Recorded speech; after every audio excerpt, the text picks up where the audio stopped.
ကျောင်းဝင်းရဲ့နတ်သမီးနဲ့ငါနဲ့ပြဿနာတိုင်းတာဖြစ်ပြီးတဲ့နောက်တစ်နေ့မှာပဲငါလုံးဝပျောက်ကွယ်သွားခဲ့တယ်။အဲ့ဒီနောက်ပိုင်းငါဟာသူ့ဘဝထဲကနေလုံးဝပျောက်ကွယ်သွားခဲ့တယ်လို့ပါပဲဆရာမတွေရောကျောင်းသားတွေပါငါတရင်အစအနတောင်မသိကြတော့ဘူးသူငါအိမ်ကိုလိုက်သွားတဲ့အခါမှာတော့အံ့အားသင့်သွားခဲ့ရတယ်။ဘာလို့လဲဆိုတော့ငါမိသားစုလည်းထွက်သွားခဲ့ပြီဖြစ်လို့အခြားနည်းလည်းမရှိတော့ဘူးသူဟာငိုယိုပြီးသူ့ဖေစီမှာအကူအညီတောင်းကရဲတွေကိုငါမှတ်တမ်းတွေအကုန်စုံစမ်းခိုင်းခဲ့တယ်ဒါပေမဲ့ရလက်ထွက်လာတဲ့အခါမှာတော့အားလုံးအံ့အားသင့်သွားကြရတယ်။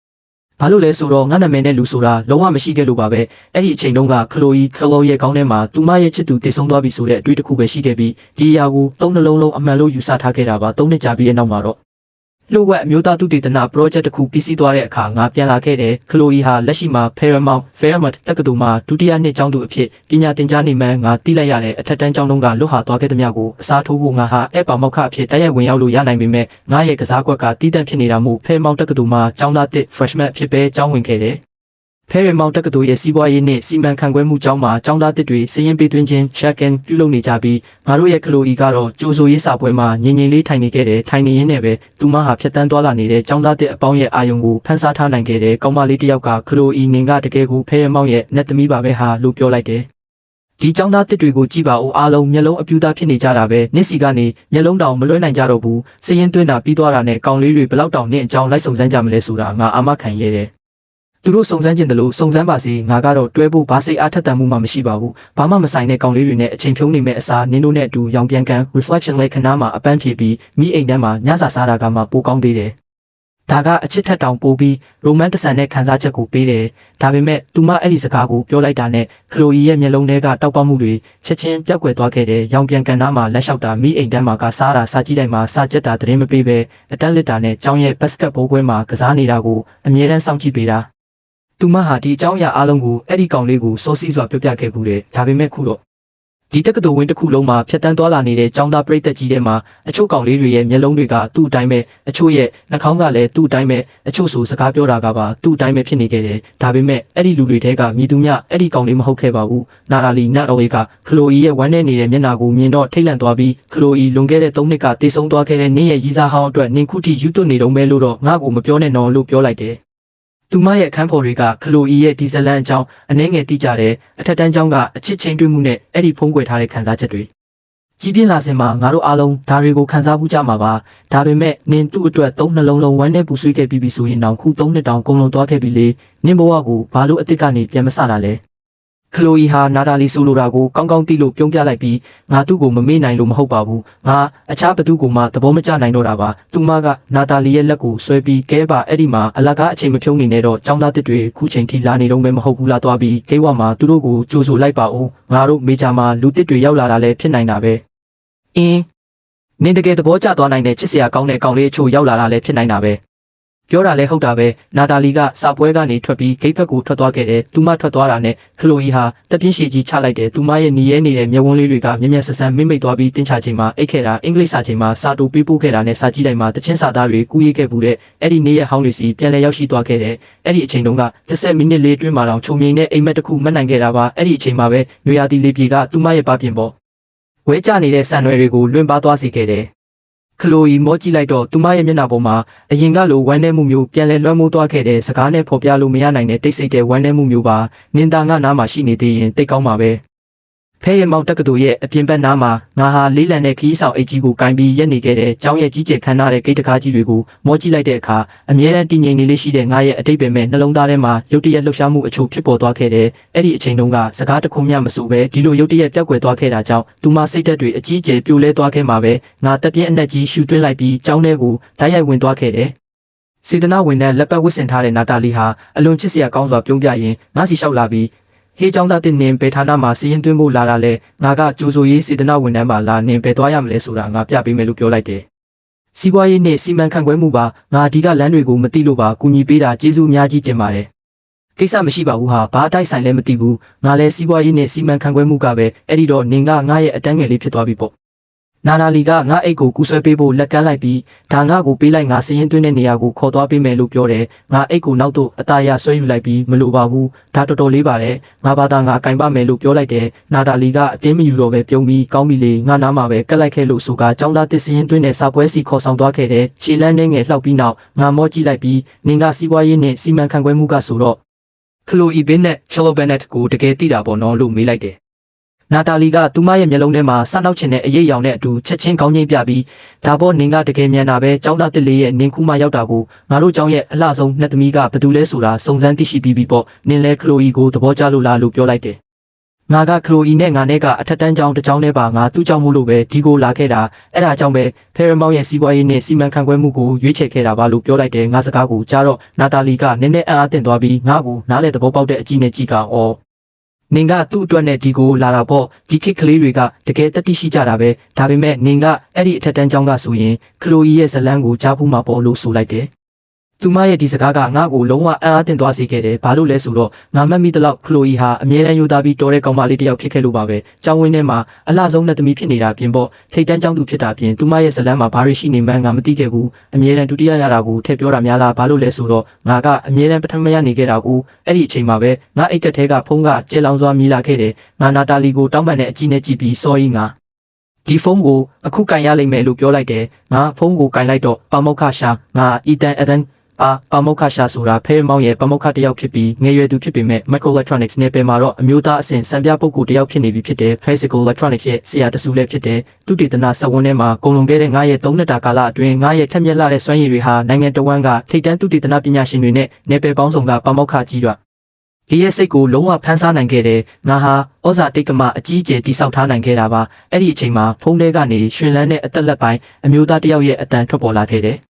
Engineer Joe Has Chief Engineer Has ငါတကယ်တောင်းပန်ပါတယ်ငါတို့ရဲ့မူလအစီအစဉ်ကအကြောင်းကိစ္စမှာမင်းနဲ့တွေ့ဖို့ပါပဲဒါပေမဲ့ငါတို့ project တစ်ခုမှာရုတ်တရက်နောက်ဆုံးမိနစ်ကြာမှအခက်အခဲကြီးတစ်ခုဖြစ်သွားလို့သူတို့ငါ့ကိုလိုအပ်နေကြတယ်ငါခုဖဲမောက်မှမရှိတော့ဘူးအဲ့ဒီအတွက်ငါ့ကိုတကယ်တောင်းပန်ပါတယ်ကွာငါကအလုတ်ကပထမပါရပါတယ်ငါအဆင်ပြေပါတယ်စရင်တောင်တွင်းနေပါပြီလို့ပြောလိုက်တယ်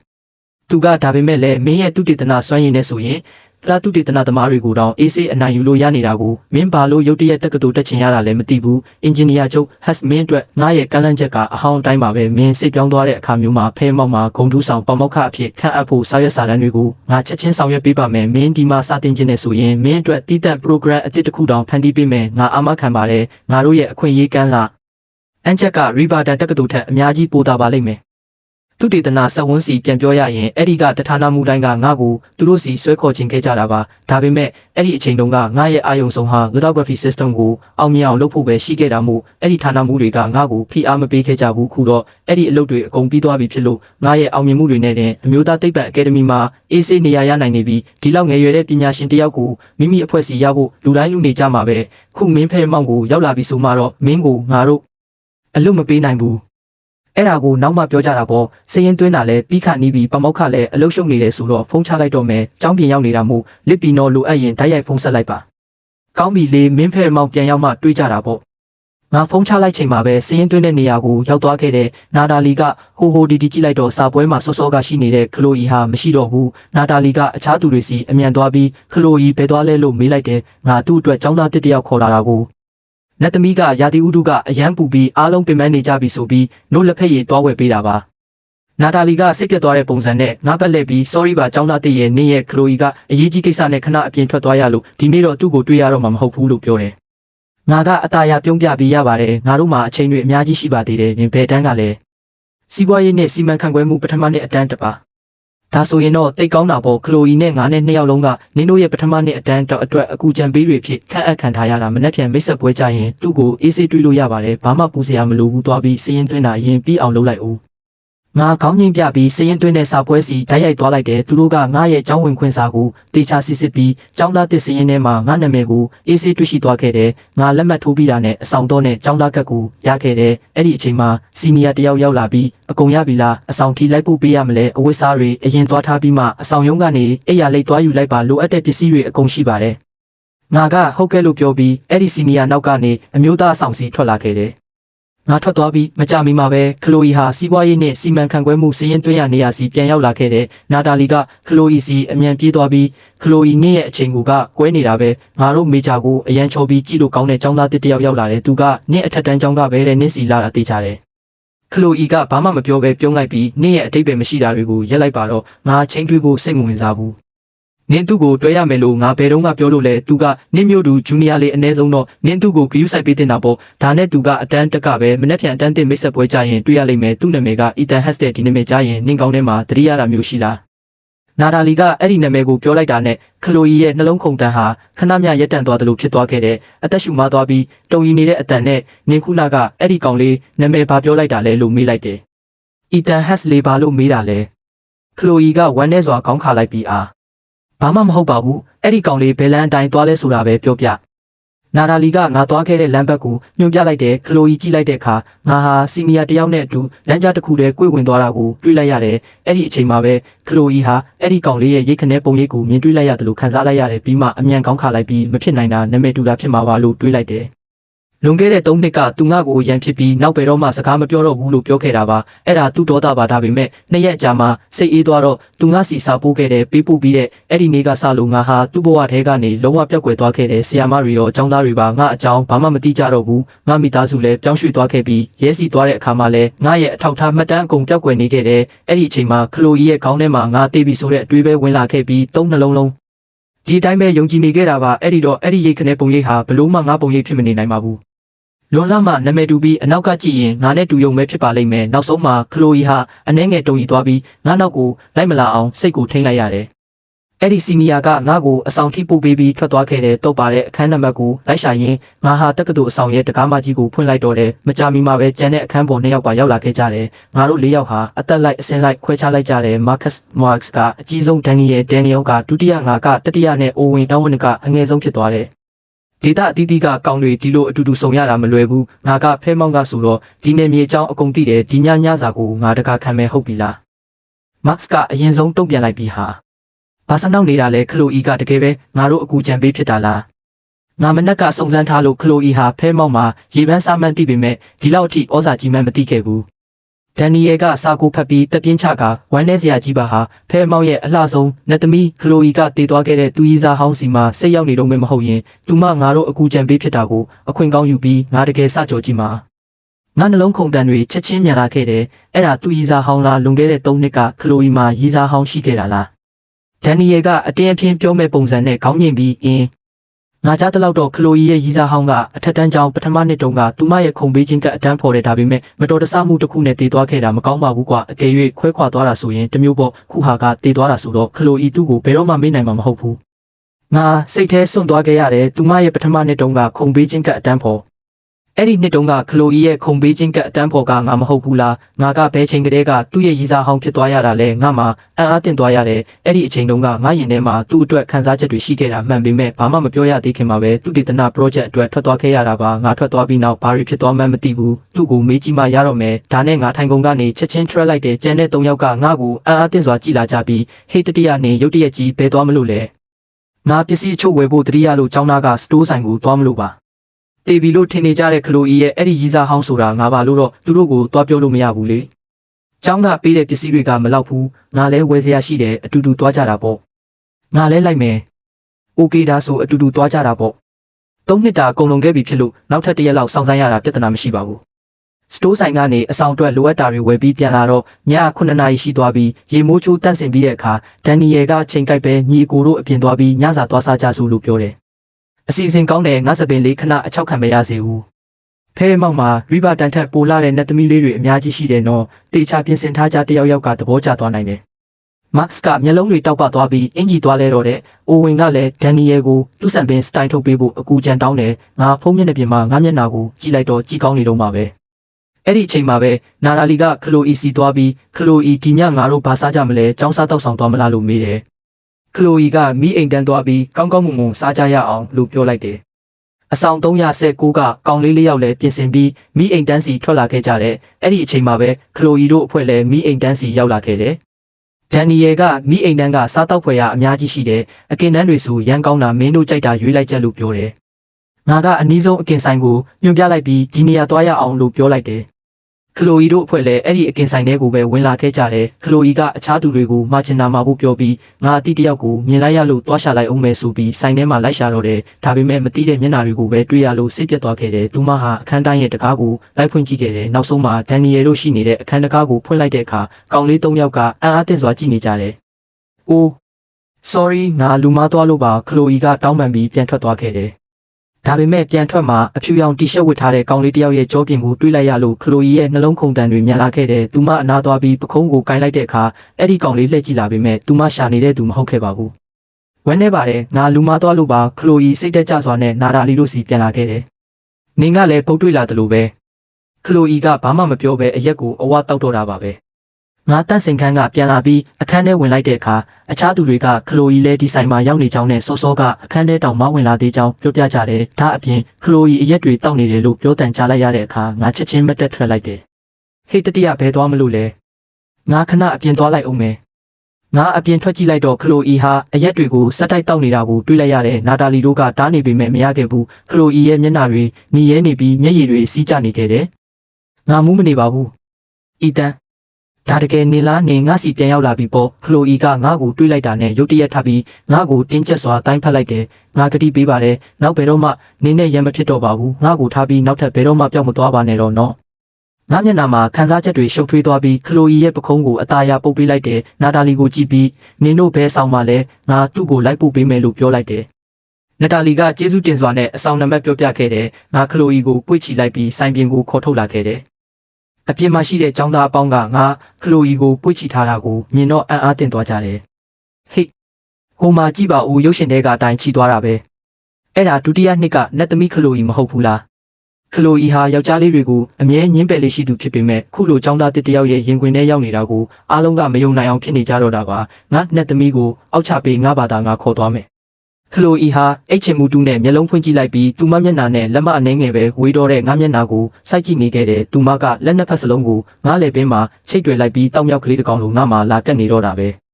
သူမတိုးတိုးလေးလေးတက်ရှူရင်းစကားပြောလိုက်တဲ့အခါသူမရဲ့နှွေးထွေးတဲ့အသက်ရှူတန်တွေကငါ့ကိုလာထိတွေ့နေတယ်အီတန်ဒါတကယ်ပဲနင်လာနေနောက်ဆုံးတော့ပြန်ရောက်လာခဲ့ပြီပေါ့နော်ငါ့ကိုဂတိပေးနောက်ဘယ်တော့မှစွန့်ပစ်ပြီးထွက်မသွားပါဘူးလို့နော်ဟုတ်ပြီလားငါဂတိတစ္ဆာပြုပါတယ်နောက်ဘယ်တော့မှနင်နဲ့ရံမဖြစ်တော့ပါဘူးငါအတော်လေးမတက်တာတဲ့အကြီးနဲ့အောက်ကခလိုအီကိုငုံကြည့်လိုက်မိတယ်ငါမျက်လုံးထဲမှာတော့ချစ်ချင်းမြတ်တာတွေပြည့်နေနေခဲ့တာပါ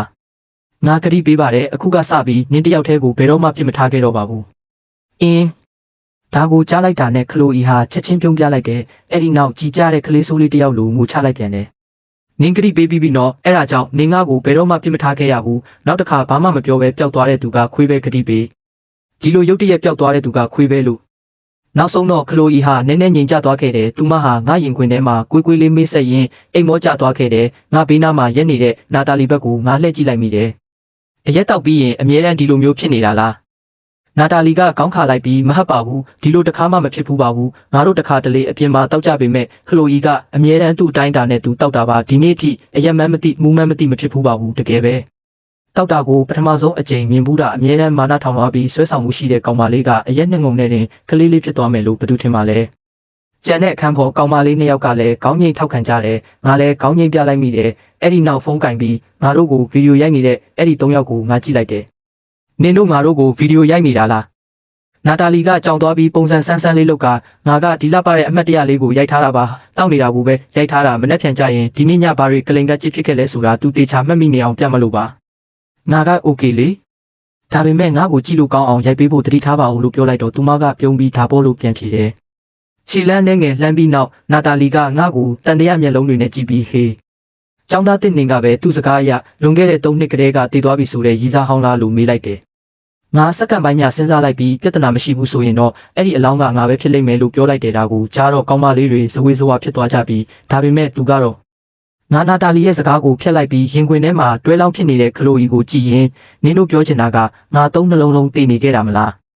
ငါလဲသူပါလို့အဲ့ဒီလိုတွေးနေရလဲဆိုတာသိချင်နေတာပါလို့ပြောလိုက်တယ်ခလိုအီကငါရင်ခွင်ထဲမှာရှိနေတော့မှဖြစ်ပြီးနာတာလီကငါ့ကိုမိန်းကလေးအဆောင်ဘက်ခေါ်သွားပေးခဲ့တယ်အဲ့ဒီကိုရောက်တော့ငါသူမကိုအလိုနူးညံ့စွာအောက်သို့ချပေးလိုက်တယ်ပြီးတော့နာတာလီနဲ့ကျန်တဲ့မိန်းကလေးတွေကိုကြည့်ပြီးအထက်ရောက်ရင်ဒီနေ့ညသူ့ကိုတေချာလေးဂရုစိုက်ပေးကြပါဦးလို့မှားလိုက်တယ်သူမကစိတ်မပူပါနဲ့လို့ပြောပြီးအားလုံးပေါင်းကခလိုအီကိုထူမပြီးအဆောင်ထဲကိုဖြည်းဖြည်းချင်းခေါ်သွားကြတယ်သူတို့မျက်စိရှိကပျောက်ကွယ်သွားတဲ့အထိငါအဲ့ဒီမှာရက်ကြည့်နေခဲ့ပြီးမှထွက်လာခဲ့လိုက်တယ်စားတောက်ဆိုင်ကိုပြန်ရောက်တော့ Max နဲ့ကျန်တဲ့ကောင်လေးတွေဟာတီးတန့်ခန်းထဲမှာထိုင်နေတော့မှရှိသေးတယ်ငါအထက်ဝင်လိုက်တာနဲ့သူတို့၃ယောက်လုံးအလေးအနက်ရိုရိုတေတေထွက်ကြတယ်တယောက်ကငါကလထိုင်ကိုဆွဲပေးတယ်နောက်တစ်ယောက်ကငါ့ကိုဒုံကြီးတယောက်လိုသဘောထားပြီးစာပွဲပေါ်ကနေရာလွတ်အောင်ရှင်းပေးတယ်တတိယတစ်ယောက်ကတော့ပူပူနွေးနွေးအကင်နဲ့တောက်စရာကောင်းကောင်းအေးလာပေးတယ် ငါ့ကိုထိုင်ကုန်ပေါ်တွန်းထိုင်ခိုင်းပြီးတဲ့နောက်သူတို့၃ယောက်လုံးမိမိတို့နေရာစီပြန်ထိုင်ကြတယ်သူတို့ကရဲတွေတရက်ခန့်စီကအမှန်တိုင်းထွက်ဆိုခိုင်းချင်နေတဲ့အတိုင်းငါ့ကိုစိုက်ကြည့်နေကြတာပါပြီးမှဟေ့ကောင်အခုစပြောတော့ဒီကိစ္စအနောက်မှာဘာတွေဖြစ်နေတာလဲဒီနေ့မင်းရဲ့ပထမဆုံးနေ့ပဲရှိသေးတယ်ဘာတမ်းမှမထွက်ပဲဖဲရမောင်ရဲ့အလန်းဆုံးကောင်မလေးကိုမင်းရဲ့ပိုက်ကွန်နဲ့တိုက်ရိုက်ဖမ်းသွင်းလိုက်တာပဲငါတနာစရာမျက်နှာပေးလေးလှုပ်လိုက်ပြီးငါဘသူ့ကိုမှမဖမ်းပါဘူးငါတို့အထက်တန်းကျောင်းထဲကတိတာပါမင်းတို့ကသူ့အပြင်မှာရှိတယ်ဆိုလို့ငါသွားတွေ့ရုံပါပဲသူမူးနေလို့အဆောင်ကိုသွားပို့ပေးခဲ့တာပါမတ်စ်ကမျက်လုံးလိမ့်လိုက်ပြီးမင်းမရှက်မကြောက်ဒီလောက်အကြီးကြီးလိန်ပြောရဲတဲ့ပေါ့လေငါတို့ကမျက်စိကန်းနေတာမှမဟုတ်တာမင်းအနီးကပ်တငယ်ချင်းတိုင်းကိုဒီလိုပွေ့ချီပြီးအိမ်လိုက်ပို့ပေးတာလားသို့မဟုတ်သူ့ခန်းဖော်တွေကအလှပြထားတာမို့လို့လားဒါအပြင်ခလိုအီကမင်းရင်ခွင်နဲ့သူ့ဘာသာသူပြစ်ဝင်သွားတာကိုငါကိုယ်တိုင်ရှင်းရှင်းလင်းလင်းမြင်လိုက်တာဒါကိုကြားတော့အိုဝင်ရဲ့မျက်လုံးတွေလည်းတောက်ပသွားပြီးမင်းကပဲခလိုအီရဲ့စကားအရလွန်ခဲ့တဲ့3နှစ်ကတည်သွားခဲ့တဲ့ရီစားဟောင်းလားမင်းတို့2ယောက်လွန်ခဲ့တဲ့3နှစ်ကလမ်းခွဲခဲ့ကြတာမင်းကသူ့စိတ်ကိုပြင်းပြင်းထန်ထန်ရိုက်ချိုးခဲ့လို့ချစ်ချင်းတွေကနာကျင်မှုဖြစ်သွားခဲ့တာမဟုတ်လားအဲ့ဒါကြောင့်မို့လို့သူကလူတိုင်းကိုမင်းတည်သွားပြီလို့ပြောနေတာမလားအဆောင်ကိုပြန်ရောက်တော့မတ်စ်အိုဝင်နဲ့ဒန်နီယယ်3ယောက်လုံးစိတ်လှုပ်ရှားစွာနဲ့အီတန်ပတ်ပတ်လည်မှာဝိုင်းဖွဲ့လိုက်ကြတယ်ဟေ့ကောင်ငါအခုကစားကွက်တစ်ခုလုံးကိုသဘောပေါက်သွားပြီးမင်းသူ့ဘောမတမာတာရာဇဝင်ရှိခဲ့တာပဲမင်းခလိုအီကိုအတုံးချခဲ့တာလားပြီးတော့လိုချင်တာရသွားတော့လှည့်စားပြီးစွန့်ပစ်ခဲ့တာလားအဲ့ဒါကြောင့်မို့လို့သူကမင်းတည်သွားပြီလို့လူတိုင်းကိုပြောနေတာလားဟာဒါသာအမှန်ဆိုရင်တော့လာမယ့်နှစ်ပတ်အတွင်းမှာဒီလိုတင်းကျပ်တဲ့စစ်တင်တန်းလေ့ကျင့်ရေးအတွင်းမှာဖဲရမောင်ရဲ့ဒီnetသမီးလေးကငါတို့အကူကြံပေးဖြစ်နေတာမို့ငါတို့ဘဝတော့ငရဲကြပြီပဲအိုဝင်ကအရန်ဆိုရင်ပြီးငါပခုံးကိုပုတ်ကာထိတ်လန့်စွာနဲ့ဟေ့ကောင်မင်းဒီပြဿနာကိုမြန်မြန်ရှင်းမရမယ်လို့ပြောလိုက်တယ်ငါရောရမလားငိုရမလားတော့မသိတော့ဘူးငါကအတိတ်ပဲမရှိတာတွေရှောက်ပြောမနေကြပါနဲ့ငါသူ့ပေါ်ဘာမှမှားတာမလုပ်ခဲ့ပါဘူးငါတို့စူပါတွဲခဲ့ကြဘူးလားလည်းမဟုတ်ဘူးငါသိတဲ့လောက်တော့သူ့အထက်တန်းကျောင်းတုန်းကဘယ်သူနဲ့မှမတွဲခဲ့ပါဘူးငါသဘောပေါက်ပြီးဒါဆိုရင်အဲ့ဒီတည်သွားတဲ့ရီစားဟောင်းဆိုတာခလိုအီလောက်ကျန်ဖန်တီးထားတဲ့ဇလန်ပေါ်သူကအတုအယောင်ရီစားဟောင်းကိုဒိုင်းဖြစ်အသုံးပြုခဲ့တာပေါ့ဒါဆိုရင်ငါအတွက်အခွင့်အရေးရှိနိုင်သေးတယ်ပေါ့မတ်စ်ကဒန်နီယယ်ကိုစိုက်ကြည့်လိုက်ပြီးဖင်ပိတ်ငိမ်နေစမ်းစိတ်ကူးရင်အိမ်မက်မက်မနေနဲ့ငါရဲ့စထမအာယုံကတော့ငါတို့ရဲ့ဒီညီကိုနဲ့ကျောင်းဝင်းရဲ့အဲ့ဒီနဲ့သမီးကြားမှာတကယ်ကိုနှက်ဆိုင်တဲ့အတိတ်ရာဇဝင်ရှိနေတယ်လို့ပြောနေတယ်ခဏချင်းမှာပဲအဲ့ဒီ3ယောက်လုံးလှည့်လာပြီးအီတန်ကိုပြန်ကြည့်ကြတယ်မတ်စ်ကမျောလင်းချက်ပြည့်နေနေတဲ့မျက်လုံးတွေနဲ့လက်အုပ်ချလိုက်ပြီးငါညီအကိုမြင်မြန်မှန်အတိုင်းဖွင့်ပြောစမ်းပါငါတပြင်းအနက်ကြီးရှုလိုက်ပြီးအလေးနဲ့ကြည့်ကငါတို့ဘယ်တော့မှမတွဲခဲ့ကြပါဘူးငါသူ့ကိုမလှည့်စားခဲ့ပါဘူးငါတို့ကအတန်းဖော်တွေပါဒါဆိုမင်းသူ့ကိုဘယ်တော့မှမကြိုက်ခဲ့ဘူးပေါ့ဒါကိုကြားတော့ငါခဏမျှတိတ်ဆိတ်သွားခဲ့တယ်အဲ့ဒီအချိန်မှာပဲမြောက်ပိုင်းနယ်စပ်မှာရှိတဲ့တကယ်ကြီးမားတဲ့အာကာသအင်ဂျင်သုတေသနစခန်းရဲ့အစည်းအဝေးခန်းမထဲမှာလေထုကအတော်လေးတင်းမာနေခဲ့တဲ့အသက်80အရွယ်ခေါင်းတစ်ခုလုံးစပင်ဖြူနေတဲ့အဖိုးအိုတယောက်ဟာအဖြူရောင်ဝတ်ရုပ်ရှိကိုဝတ်ဆင်ထားပြီးလှုပ်ဝက်ချက်ထိတ်တန်းစီစဉ်ပုံစံပုံကြီးကိုစိုက်ကြည့်နေခဲ့တဲ့အဲ့ဒီအဖိုးအိုဟာအခုချိန်မှာတကယ်ကိုစိတ်ဖိစီးနေတဲ့ပုံစံပေါက်နေခဲ့တာပါဒါကအခြားသူမဟုတ်ပါဘူးငါစောစောကဖုံးပြောခဲ့တဲ့ပမောက္ခရှာပဲဖြစ်ပါတယ်အမျိုးသားသိပ္ပံအကယ်ဒမီရဲ့ဒုတိယဥက္ကဋ္ဌ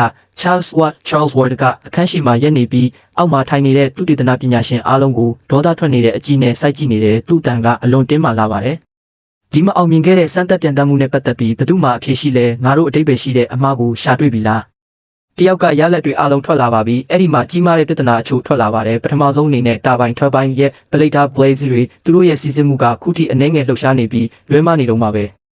အစီရင်ခံစာလုံးဝမပြီးမချင်းအားလုံးကငြိမ်ငြိမ်လေးထိုင်နေခဲ့ကြတယ်။ Charles ကဒေါသတကြီးနဲ့အစီရင်ခံစာကိုစာပွဲပေါ်ရိုက်ချလိုက်ပြီးအော်ဟစ်လိုက်တယ်။အခုအတွက်ကြံတဲ့အမိုက်တွေကိုလုံးဝမေ့လိုက်စမ်းငါတို့အဲ့ဒီတာပိုင်းပလိတ်ဓာတ်တွေကိုဘယ်နှကြိမ်တောင်စမ်းသပ်ပြီးပြီလဲ။ဒါပေမဲ့သူတို့ကခုထိအဆင်မမီသေးဘူး။ဒီပစ္စည်းတွေကိုပေးသွင်းတဲ့ကုန်တယ်တွေကဘာလုပ်နေကြတာလဲ။ငါတို့စီကနေဒီဇိုင်းတစ်ခုလုံးပြန်လုပ်ဖို့မျှော်လင့်နေကြတာလား။ငါတို့နဲ့အတူစတင်ခဲ့တဲ့အခြားသုတေသနစခန်းကပစ္စမမြောက်မျိုးဆက်တည်ယူပို့ဆောင်ရေးအင်ဂျင်ကြီးတွေကိုပြုလုပ်ပြီးနေကြပြီးအချို့ဆိုရင်မောင်းသူမဲ့လေယာဉ်တွေနဲ့ဒုံးကျည်တွေကိုတောင်ဖန်တီးပြီးနေကြပြီးဒါပေမဲ့မင်းတို့ရဲ့ဒီအာကာသတိုက်ခိုက်ရေးအင်ဂျင် project ကတစ်ဆက်နှလုံးလုံးကုန်လုံးသွားခဲ့တာတောင်ဒီစမ်းသပ်ပြန်တမ်းမှုမှာအဆိုးရွားဆုံးကြာရှုံးနေတော့ပဲမာတင်မော်ဒင်ကယုံကြည်ချက်အပြည့်နဲ့ Charles ကိုကြည့်ပြီးအင်ဂျင်နီယာချုပ်ကငါဒီအမိုက်တွေကိုလွယ်လွယ်ကူကူရှင်းထုတ်ပေးနိုင်မဲ့လူတစ်ယောက်ကိုသိထားပါတယ်သူဆိုလိုတာကငါအကြောင်းကိုပါlithography project အတွင်းမှာအဲ့ဒီသုတေသနစခန်းတစ်ခုလုံးဟာကြီးမားတဲ့ဒုက္ခတွေနဲ့ရင်ဆိုင်ခဲ့ရဘူးတယ်ဒါပေမဲ့အဲ့ဒီပြဿနာတွေငါစီရောက်လာတိုင်းငါကမျက်စိတမိတ်တွင်းမှာရှင်းထုတ်ပေးနိုင်ခဲ့တယ်တနည်းအားဖြင့်ပြောရရင် lithography design ပေါ်မှာအလုပ်လုပ်နေကြတဲ့အဲ့ဒီသုတေသနပညာရှင်ကြီးတွေကြားမှာငါရဲ့ကနဝင်မြောက်စွမ်းရည်ကလုံးဝဒဏ္ဍာရီအဆင့်ဖြစ်သွားခဲ့တာပါငါကသူတို့ရဲ့ original gangster ဖြစ်သွားခဲ့တာပါသူကမူလကတည်းကအာကာသတိုက်ခိုက်ရေးအင်ဂျင်ဒီဇိုင်းအကြောင်းငါနဲ့အများကြီးဆွေးနွေးမှုတယ်ဒီအကြောင်းအရာပေါ်မှာငါစီမှာမူရင်းနဲ့စမ်းသစ်သောအိုင်ဒီယာများစွာရှိခဲ့တယ်ငါသာလာခဲ့ရင်ဒါကိုရှင်းထုတ်နိုင်မယ်လို့သူအပြည့်အဝယုံကြည်နေခဲ့တာပါ Charles ကချက်ချင်းမာတင်ဘက်လှည့်လိုက်တယ်သူ့မျက်လုံးထဲမှာမျောလင်းချက်ရောင်ကြီးတွေတောက်ပသွားပြီးဒီပြဿနာကိုဘယ်သူရှင်းပေးနိုင်မယ်လို့မင်းထင်လို့လဲမာတင်ကအလေးနဲ့ပြန်ဖြေလိုက်တယ် Ethan Hess သူနာမည်ပြောလိုက်တာနဲ့အခန်းထဲမှာရှိတဲ့လူတိုင်းဟာဒီ Ethan Hess ဆိုတာဘယ်သူလဲသူဘယ်နဲ့ပဲမှာအလုပ်လုပ်တာလဲဆိုတာတယောက်နဲ့တယောက်တူမေးကြတော့တယ်ငါတရုတ်ပြည်တစ်ခုလုံးမှာဒီနမူနာနာမည်ကိုမကြားဘူးပါဘူး Ethan Hess ဆိုတဲ့အာကာသကျွမ်းကျင်သူတကယ်ရှိလို့လားအင်ဂျင်နီယာချုပ်ဝတ်ကိုရိုင်းကအကယ်ဒမီရဲ့ဒုတိယဥက္ကဋ္ဌဖြစ်ပြီးဆရာကြီးပဲတူတောင်ဒါကိုပြင်နိုင်မယ်လို့မယုံဆွဲနိုင်ပဲရှိနေတာဒီ Ethan ကတကယ်ပဲငါတို့အတွက်ကယ်တင်ရှင်ဖြစ်လာမှာလားသူတို့ရဲ့သုတေသန project တွေပဲဖြစ်ဖြစ်ငါဥဆောင်ခဲ့တဲ့ project တွေပဲဖြစ်ဖြစ်အားလုံးဟာထိပ်တန်းလှုပ်ဝက်ချက်များဖြစ်ခဲ့ကြပြီးငါရဲ့အစစ်အမှန်ထောက်ထားကိုလည်းထိပ်တန်းအစစ်မှာဖုံးကွယ်ထားခဲ့တာပါအဲ့ဒါကြောင့်အဲ့ဒီမှာရှိတဲ့လူတော်များများဟာငါရဲ့အမည်ရင်းကိုမသိကြပါဘူးမာတင်ကိုကြည့်ရင်ချားစီရဲ့မျက်နှာအယောင်ဟာရုတ်တရက်ပြောင်းလဲသွားခဲ့တယ်မင်းပြောတဲ့ Ethan ဆိုတာအဲ့ဒီ project ရဲ့အကြီးကဒီဇိုင်နာလားအကယ်ဒမီရဲ့ဒုတိယဥက္ကဋ္ဌဖြစ်တာကြောင့် Charles ဟာအရာအလုံးကိုအကဲခတ်မိနေခဲ့ပါတယ်အထူးသဖြင့်ငါ့ကိုအကြီးတန်းပညာရှင်ရာထူးအတွက်အမည်စရင်းတင်သွင်းခဲ့စဉ်ကအကယ်ဒမီအဖွဲ့ဝင်အကြီးအကဲများကအစည်းအဝေးခေါ်ယူခဲ့ကြဘူးတယ်ငါဘယ်လောက်ထိအစွမ်းပြခဲ့တယ်ဆိုတာသူသိထားတာပါသူကဟုတ်ပါတယ်အဲ့ဒီလူပါပဲမင်းသူ့ကိုဒီကိုခေါ်လာနိုင်မလားပြီးခဲ့တဲ့တစ်ခေါက်ငါကြားတာတော့အဲ့ဒီကောင်လေးဖဲမောင်တက်ကတူသွားပြီးအရေးမပါတဲ့အချိန်ဖြုံးတာတွေလုပ်နေတယ်လို့ကြားတယ်မာတင်ကဟုတ်ပါတယ်အရေးမပါတဲ့အလုပ်ပါပဲအဲ့ဒီအဖိုးတွေဟာငါရဲ့ပါရမီနဲ့အလုတ်စွမ်းရည်ကိုကောင်းကောင်းသိကြပါတယ်။၃နှစ်အတွင်းမှာတင်သူများကနေတနာနိုမီတာရှိတဲ့ lithography စနစ်ကိုဖန်တီးပြီးတရုတ်ပြည်ရဲ့ chip စက်မှုစုံကိုကမ္ဘာပေါ်မှာထိပ်တန်းရောက်အောင်ပို့ပေးခဲ့တာပါ။ဒီလိုဆိုးရွားလာတဲ့ပါရမီကိုမြင်တော့သူတို့ကငါ့ကို24နာရီလုံးအဲ့ဒီသူတေသနာစခန်းထဲမှာပဲပိတ်လောင်ထားခြင်းကြတာပါ။ငါအခုအာမခံချက်တော့မပေးနိုင်သေးဘူး။ဒါပေမဲ့ငါရဲ့အစွမ်းကုန်စူးစမ်းပေးပါမယ်။ဒါဆိုရင်တွားပြီးစူးစမ်းလိုက်ပါဒါဖြင့်ငါလည်းဒီစိတ်ဝင်စားစရာကောင်းလေးနဲ့တွေ့ချင်သေးတယ်ငါတို့အခုအသက်ကြီးလာပြီးတရုတ်ပြည်ရဲ့သုတေသနအနာဂတ်ကနောက်ဆုံးမှာဒီလူငယ်လေးတွေရဲ့လက်ထဲရောက်သွားတော့မှာပါနောက်တနေ့မနက်အဆောင်စီပြန်ရောက်တော့ငါမာတင်နဲ့ဖုန်းပြောရင်းငါပစ္စည်းတွေကိုတင်ဆက်နေခဲ့တယ်ဟေ့ကောင်စိတ်မပူနဲ့ငါပထမဆုံးလေယာဉ်လိုင်းကိုဘူကင်တင်လိုက်မယ်ဒီနေ့ညရောက်အောင်လာခဲ့မယ်ဒါကိုပြောပြီးအီတန်ကဖုန်းချက်ချင်းချလိုက်တယ်မတ်စ်ကအခုမှနိုးလာပြီးခေါင်းကုပ်ရင်းအီတန်ပစ္စည်းသိမ်းနေတာကိုအံ့အားသင့်စွာကြည့်နေခဲ့တယ်တတိယမင်းပါလို့အပေါ်ပစ္စည်းတွေကိုအစောကြီးသိမ်းနေတာလဲအိမ်မှာပြဿနာတစ်ခုခုဖြစ်လို့လားငါပြန်ရတော့မယ်မာတင်ကအခုပဲဖုန်းဆက်လိုက်လို့သူကခုနှစ်ခုမြောက်မျိုးဆက်အာကာသတိုက်ခိုက်ရေးအင်ဂျင်ပေါ်မှာသူတို့ကိုအကြံဉာဏ်ပေးစေချင်နေတယ်ငါမှဒါတွေကိုလှုပ်เสียရမလို့ပေမဲ့ဒီရှုပ်ထွေးမှုတစ်ခုလုံးကိုငါကောင်းကောင်းသဘောပေါက်ထားပါတယ်သူတေသနာလုပ်ပြီးတာနဲ့ငါဘဝဟာငါတစ်ခုလည်းမဟုတ်တော့ပါဘူးလွန်ခဲ့တဲ့လအနေငယ်ကအဲ့ဒီသူတေသနာစခန်းမှာငါအသိစိတ်ပြည့်နဲ့လေးနဲ့တဲ့သစ္စာဆိုခဲ့စဉ်ကအတိုင်းပါပဲငါရဲ့ဘဝတစ်ခုလုံးကိုသိပ္ပံဆိုင်ရာသုတေသနပြုမှုတွေစီပေးအပ်ပါမယ်အသိပညာနဲ့နည်းပညာအသစ်တွေနဲ့ငါနိုင်ငံကိုအမှုထမ်းပါမယ်ငါဘဝတစ်ခုလုံးကိုဒီမုံမြတ်တဲ့အလုပ်အတွက်ထာဝရမြှုပ်နှံထားပါမယ်အချို့အလုပ်တွေကိုတော့လုပ်ရမှာပါပဲမတ်စ်ကမျက်လုံးအကြီးကြီးပြူလိုက်ပြီးအိမ်ပြန်မလို့လားဘာမဟုတ်တာလဲမင်းစစ်တင်တန်းလေ့ကျင့်ရေးကိုဆွတ်လွတ်လိုက်တာလားငါအကြောင်းကလူတွေနဲ့စောစောကလေးကစကားပြောထားပြီးပါပြီမတ်စ်ကသဘောပေါက်သွားတဲ့ပုံစံနဲ့ခေါင်းငိမ့်လိုက်ပြီးမင်းဒီအတိုင်းထွက်သွားလို့ရတာလားမင်းဘယ်နှစ်ရက်လောက်ထွက်သွားမှာလဲအလုံးမြန်ပြီးရင်တော့တပတ်လောက်ကြာလိမ့်မယ်မဟုတ်ရင်မင်းတို့လေ့ကျင့်ရေးပြီးတဲ့အထိဖြစ်သွားမယ်ငါကအကြံဉာဏ်ပေးဖို့ပဲသွားတာပါအဓိကသူတေသနာထဲမှာမပါပါဘူးအများဆုံး2ပတ်လောက်ပါပဲမင်းစစ်တင်တန်းလေ့ကျင့်ရေးကနေရှောင်တာမလားအမှန်တိုင်းပြောစမ်းပြီးတော့မင်းဒီကနေမထွက်ခင်ခလိုအီကိုဘာမှမပြောခဲ့ဘူးလားဒါကိုကြားတော့ငါလက်တွေတင်းကနေဖြစ်သွားခဲ့တယ်အခြားတစ်ဖက်မှာတော့မင်းကလေးအဆောင်ရဲ့ပြတင်းပေါက်ကနေမနက်ခင်းလက်ဆက်တဲ့နေအောင်ကြီးတွေဝင်ရောက်နေခဲ့တယ်ခလိုအီကသူမရဲ့ကြိုက်ခဲနေတဲ့ခေါင်းကိုကင်လိုက်ပြီးတန်းဝေကနိုးနေပြီးဖြစ်တဲ့နာဒါလီကိုမေးလိုက်တယ်နာဒါလီအခုဘယ်ချိန်ရှိပြီလဲ9နာရီရှိပြီစောပါသေးတယ်ခလိုအီကကရင်ပေါ်ကနေချက်ချင်းဆင်းလိုက်ပြီးအိတ်ချင်မှုတူးနဲ့မျက်လုံးပွင့်ရင်ငါနိုးလာပြီလားမနေ့ကညကငါအယံမူးသွားခဲ့တာပဲငါတယောက်ယောက်ကိုဖတ်ခဲ့တာမရေမရမှတ်မိတယ်နာဒါလီကရေမောလိုက်တယ်နင်းစိတ်တွေလွတ်သွားပြီလို့ငါထင်တာနာဒါလီကဖုန်းထုတ်ပြီးမနေ့ညကဗီဒီယိုကိုဖွင့်ပြလိုက်တယ်နင်းရဲ့အမကြီးကနင်းအမှတ်တရတွေကိုပြန်လန်းဆန်းစေချင်တာလားလာအဲ့ဒီဗီဒီယိုပြမယ်နင်းတကယ်ပဲအမှတ်တပါပဲနာဒါလီကဖုန်းကိုခလိုအီစီဓာတ်ရိုက်ကမ်းပေးလိုက်တယ်နင့်ကိုပွေ့ချီလာတဲ့အဲ့ဒီကောင်လေးကိုမှတ်မိလားခလိုအီကဖုန်းကိုလှမ်းယူလိုက်ပြီးစကရင်ကိုကြည့်လိုက်တာနဲ့ငြိမ်ကျသွားခဲ့ရတယ်ဗီဒီယိုထဲမှာငါသူမကိုကြောင်းဝင်းစီပြန်ခေါ်လာတာကိုတွေ့ရပြီးငါအတန်ပါဆက်ထဲမှာပါနေခဲ့တာပါငါကိုကြည့်လို့ကောင်းအောင်ရိုက်ပေးပါဒါကိုကြားတာနဲ့သူမရဲ့အတိတ်အမှတ်တရအဟောင်းတွေအားလုံးပြန်လဲလန်းဆန်းလာခဲ့တယ်ခလိုအီရဲ့မျက်လုံးထဲကနေမျက်ရည်တွေချက်ချင်းစီးကျလာခဲ့တယ်ငါထပ်ပြီးပျောက်ကွယ်သွားမှကိုကြောက်နေတယ်လို့ပါပဲအဲ့ဒီဗီဒီယိုတစ်ခုလုံးကိုကြည့်ပြီးနောက်ခလိုအီကမျက်လုံးအကြီးကြီးပြူပြီးနာတာလီကိုစိုက်ကြည့်လိုက်တယ်ပြီးတော့ပြတရားနဲ့မေးလိုက်တယ်နာတာလီနေအီတန်ကိုဘယ်လိုသိတာလဲသူအခုကမှလဲသူကငါတို့မေဂျာကចောင်းသားတစ်လေမင်းညကနေမူးနေတော့သူရောက်လာတာပြီးတော့နင်းသူ့လေပင်ကိုသွားဖက်လို့သူနင်းကိုခေါ်လာတာလေခလိုအီတာကနင်းပြောတဲ့လွန်ခဲ့တဲ့3နှစ်ကတည်သွားခဲ့ပြီဆိုတဲ့ရည်စားဟောင်းလားငါသူ့ကိုသွားရှာမလို့ ခလိုအီမှာအဖြေပေးဖို့အချိန်မရှိခဲ့ပါဘူးသူမအဝတ်စားတွေမြန်မြန်ဝတ်ပြီးပြေးထွက်သွားခဲ့တဲ့နာတာလီကအနောက်ကနေអော်လိုက်တယ်ဟေးနင်ဘဲကိုအစောတလင်ပြေးနေတာလဲသူဘယ်မှာနေလဲဆိုတာနင်သိလို့လားအမျိုးသားအဆောင်ပတ်ဝန်းကျင်မှာလူအများကြီးမရှိသေးပါဘူးငါအပြင်လမ်းပေါ်မှာဖြည်းဖြည်းချင်းလမ်းလျှောက်ရင်းမနှက်စာစားဖို့စားတောက်ဆောင်စီသွားနေခဲ့တယ်အဲ့ဒီအချိန်မှာပဲခလိုအီရဲ့တုံရီနေတဲ့အတန်ကငါနားထဲတိုက်ရိုက်ရောက်ရှိလာခဲ့တယ်အီတန်ဟေးအီတန်ငါရုတ်တရက်မောကြည့်လိုက်တဲ့ခလိုအီဟာသူမရဲ့မျက်ရည်တွေကိုတုပ်ပြီးပြီဖြစ်ပြီးငါရှိတဲ့မှာလာရက်ကငါ့ကိုပဲတောက်လျှောက်စိုက်ကြည့်နေခဲ့တယ်3 နှစ်ကုန်လွန်ခဲ့ပြီဖြစ်ပေမဲ့ငါကဘာမှမပြောင်းလဲခဲ့ပါဘူးငါအရက်ကတော့တော်တော်လေးရှည်လာခဲ့တယ်ငါမျက်လုံးထဲကကလေးဆန်မှုတွေပျောက်ကွယ်သွားပြီးလက်ဆိုင်နဲ့ရင်းချက်မှုတွေအစားထိုးဝင်ရောက်လာခဲ့ပေမဲ့ငါရဲ့စတိုင်ကတော့အတူတူပါပဲခလိုအီကငါ့ကိုငါအသက်ထက်ပိုကြီးတဲ့ပုံစံပေါက်တယ်လို့အမြဲပြောလေးရှိတယ်အဖိုးကြီးတယောက်လိုပါပဲငါတီတီငိမ့်ငိမ့်စကားပြောတတ်တဲ့ပုံစံကိုကြည့်ပြီးသူရဲ့လေးရှိတယ်ငါစီမှာဒီအဖိုးပုံစံမျိုးရှိနေတော့မှပဲရိုးရိုးရှင်းရှင်းအဝတ်စားနေတောင်ငါကတော်တော်လေးကြည့်လို့ကောင်းနေတော့မှခလိုအီကမင်းညကဗီဒီယိုထဲမှာငါ့ကိုမြင်ခဲ့ဘူးပေမဲ့အခုလိုအရှိမတကယ်ရက်နေတာကိုတွေးလိုက်ရတဲ့အခါသူမရဲ့နှလုံးခုန်တန်တွေရက်တန့်သွားတယ်လို့ခံစားလိုက်ရတယ်ငါတို့နှစ်ယောက်ကြားမှာတိတ်ဆိတ်မှုကြီးစိုးမိုးသွားခဲ့ပြီးဘယ်သူမှစပြီးစကားမပြောခဲ့ကြဘူးသူမဟာအရာရာထက်ဇဝေဇဝါဖြစ်ခြင်းအံ့အားသင့်ခြင်းနဲ့ဒေါသထွက်ခြင်းတွေဖြစ်နေခဲ့တာပါငါဘာမှမပြောဘဲပျောက်ကွယ်သွားခဲ့တဲ့အတွက်အကြီးအကျယ်ဒေါသထွက်နေခဲ့တာပါငါတို့နှစ်ယောက်တစ်ခါမှမတွဲခဲ့ကြဘူးဆိုရင်တောင်တငယ်ချင်းတယောက်အနေနဲ့နှုတ်ဆက်တင်တာပေါ့ငါလည်းအတော်လေးကြောင်ကြည့်နေရင်ခလိုအီကိုပဲစိုက်ကြည့်နေခဲ့မိတယ်သူမဟာလွန်ခဲ့တဲ့3 နှစ်ကအတိုင်းပဲလှပနေစေပါနတ်သမီးလေးတစ်ပါးလိုပါပဲငါသူတေသနာစခန်းကနေထွက်လာခဲ့တော့ကခလိုအီနဲ့တွေ့ဆုံဖို့စကားပြောဖို့နီလန်ပေါင်းတန်းပေါင်းများစွာကိုခေါင်းထဲမှာတွေးတော့ခဲ့ဘူးတယ်3 နှစ်တောင်ရှိခဲ့ပြီနော်နင့်မှာရီးစားရှိနေပြီလားနင်အဆင်ပြေရဲ့လားဝမ်းမြောက်ပါတယ်နောက်ဆုံးတော့နင်ဖဲမောက်တက်ကတူမှာကြောင်းတက်ရပြီပေါ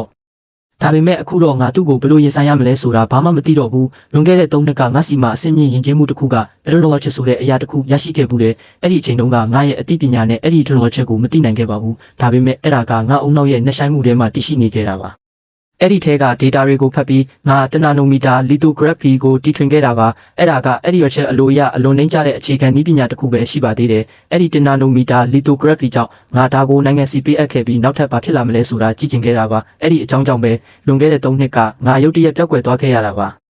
ါငါတို့စက္ကန့်အနေငယ်များတယောက်ကိုတယောက်စိုက်ကြည့်နေခဲ့ကြပြီးအဲ့ဒီစက္ကန့်ပိုင်းလေးတွေအတွင်းမှာအထက်တန်းကျောင်းတုန်းကအမတ်တရအသေးစားလေးတွေအားလုံးငါတို့ခေါင်းထဲပြန်ရောက်လာခဲ့တယ်ကြောက်တင်ပုံရှိမှငါတို့ကိုအတူတူခေါ်ယူခံခဲ့ရတာတွေပြဿနာတွေကိုအတူတူရှင်းခဲ့ကြတာတွေအတန်းဖော်တွေကစနောက်ခဲ့ကြတာတွေကျောင်းအားကစားပွဲမှာမီတာ1500အပြေးပြိုင်ပွဲတုန်းကတယောက်ကိုတယောက်အားပေးခဲ့ကြတာတွေနဲ့အတန်းထဲမှာခိုးပြီးအစာပြေမုတ်ဆက်ဆက်လေးတွေစားခဲ့ကြတာတွေညနေခင်းမိုးကောင်းကင်ကနေရဲနေတဲ့နေဝင်ချိန်ငါတို့နှစ်ယောက်စလုံးဟာတယောက်ရဲ့လူငယ်ဘဝမှာအရေးပါတဲ့အစိပ်ပိုင်းတစ်ခုဖြစ်ခဲ့ကြတာပါဒါပေမဲ့ဝမ်းနည်းစရာကခလိုအီဟာဘတ်စကတ်ဘောပွဲအပြီးမှာငါရဲ့ညစ်ပတ်နေတဲ့လက်ကိုဘယ်တော့မှမကိုင်းခဲ့ဘူးပါဘူးငါလည်းလေထဲမှာဝဲနေတဲ့သူမရဲ့ဆန်ရွယ်တွေကိုမတက်ပေးခဲ့ဘူးပါဘူးအတော်လေးကြာအောင်တိတ်ဆိတ်နေပြီးနောက်ငါနောက်ဆုံးတော့မောကြည့်လိုက်တယ်ငါတည်သွားပြီလို့သတင်းထွက်နေတယ်လို့ကြားတယ်ခလိုအီရဲ့မျက်လုံးတွေကချက်ချင်းနီးရဲသွားခဲ့ပြီးစကလုံးပေါင်းထောင်ပေါင်းများစွာကသူမရဲ့လက်ချောင်းမှာတပြိုင်နက်တည်းတဆူသွားတယ်လို့ပါပဲသူမသွားကြည့်လိုက်ပြီးဒေါသတကြီးနဲ့ဟုတ်တယ်အီတန်နင်တည်သွားတာမဟုတ်ဘူးလားဒါဆိုဘာလို့ပြန်ရောက်လာတာလဲ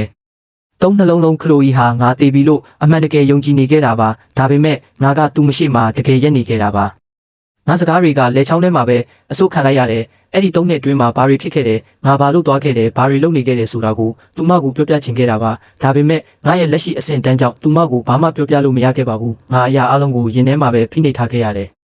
ငါလွန်ခဲ့တဲ့3 နှစ်အတွင်းမှာလုပ်ခဲ့တဲ့ကြီးမားတဲ့အလုပ်တွေကိုငါရဲ့အနီးကပ်ဆုံးလူတွေတောင်သိခွင့်မရှိပါဘူးငါရဲ့အဲ့ဒီအလုပ်တွေဟာငါတည်ဆုံသွားပြီးမှပဲဒီကဘာကြီးရှိကိုအများပြည်သူစီထုတ်ပြန်နိုင်မှာပါနောက်ဆုံးမှာငါတိုးတိုးလေးပဲပြောလိုက်နိုင်တယ်တော်တော်လေးကြာသွားခဲ့ပြီနော်ခလိုအီရဲ့မျက်နှာကဒေါသကြောင့်ငြိမ်သက်သွားပြီးငါနင့်မျက်နှာကိုမမြင်ချင်ပါဘူးငါကနင်းမသေးဘူးဆိုတာသိကြအောင်လာကြည့်တာပါအခုနင်းအသက်ရှင်နေမှန်းငါသိပြီဆိုတော့ငါသွားတော့မယ်ခလိုအီကလှည့်ထွက်သွားခဲ့တယ်ငါအနောက်ကနေခေါ်လိုက်တယ်ခလိုအီသူမအဲ့ဒီမှာရက်လိုက်ပြီးအေးဆက်တဲ့အတန်နဲ့ပါလဲငါကဂတိမဖြတ်ခဲ့ပါဘူးဆိုတာပဲပြောပြချင်တာပါခလိုအီကသူမရဲ့ဒေါသကိုထိန်းချုပ်ရင်းအေးဆက်ဆက်ရေမောလိုက်ပြီးငါတို့ရဲ့ဂတိလားအီတန်ငါတို့နှစ်ယောက်လုံးကဘာတွေလဲနင်ကိုဘာထင်နေတာလဲပြောစမ်းပါဦးနင်ကဘာလဲနင်သွားခြင်းတဲ့အခါသွားတယ်ပြီးတော့နင်စိတ်ကြိုက်ပြန်လာခြင်းတဲ့အခါကျတော့ဒီအတိုင်းပြန်လာတဲ့3 နှစ်အတွင်းမှာငါနင်စီစာတွေအများကြီးပို့ခဲ့တယ်နင်တခုမှပြန်မဖြေခဲ့ဘူးဘာအကြောင်းမှမရှိပဲနင်ဒီကဘာကြီးပေါ်ကနေလုံးဝပျောက်ကွယ်သွားခဲ့တယ်အဲ့ဒါကနင့်ကိုစတိုင်ကြတယ်လို့ခံစားရစေတာလားအရန်ဂုဏ်ယူစရာကောင်းတယ်လို့ထင်နေတာလားဟုတ်တယ်မလားအဲ့ဒီလိုမဟုတ်ဘူးလားနင့်ရဲ့ဒီမိုင်မဲမှုကြောင့်ငါနင့်ကိုအမြဲတည်းရနေလိမ့်မယ်လို့နင်ထင်နေတာလားနင်ပျောက်ကွယ်သွားခဲ့တာပဲဘာလို့ပြန်လာတာလဲ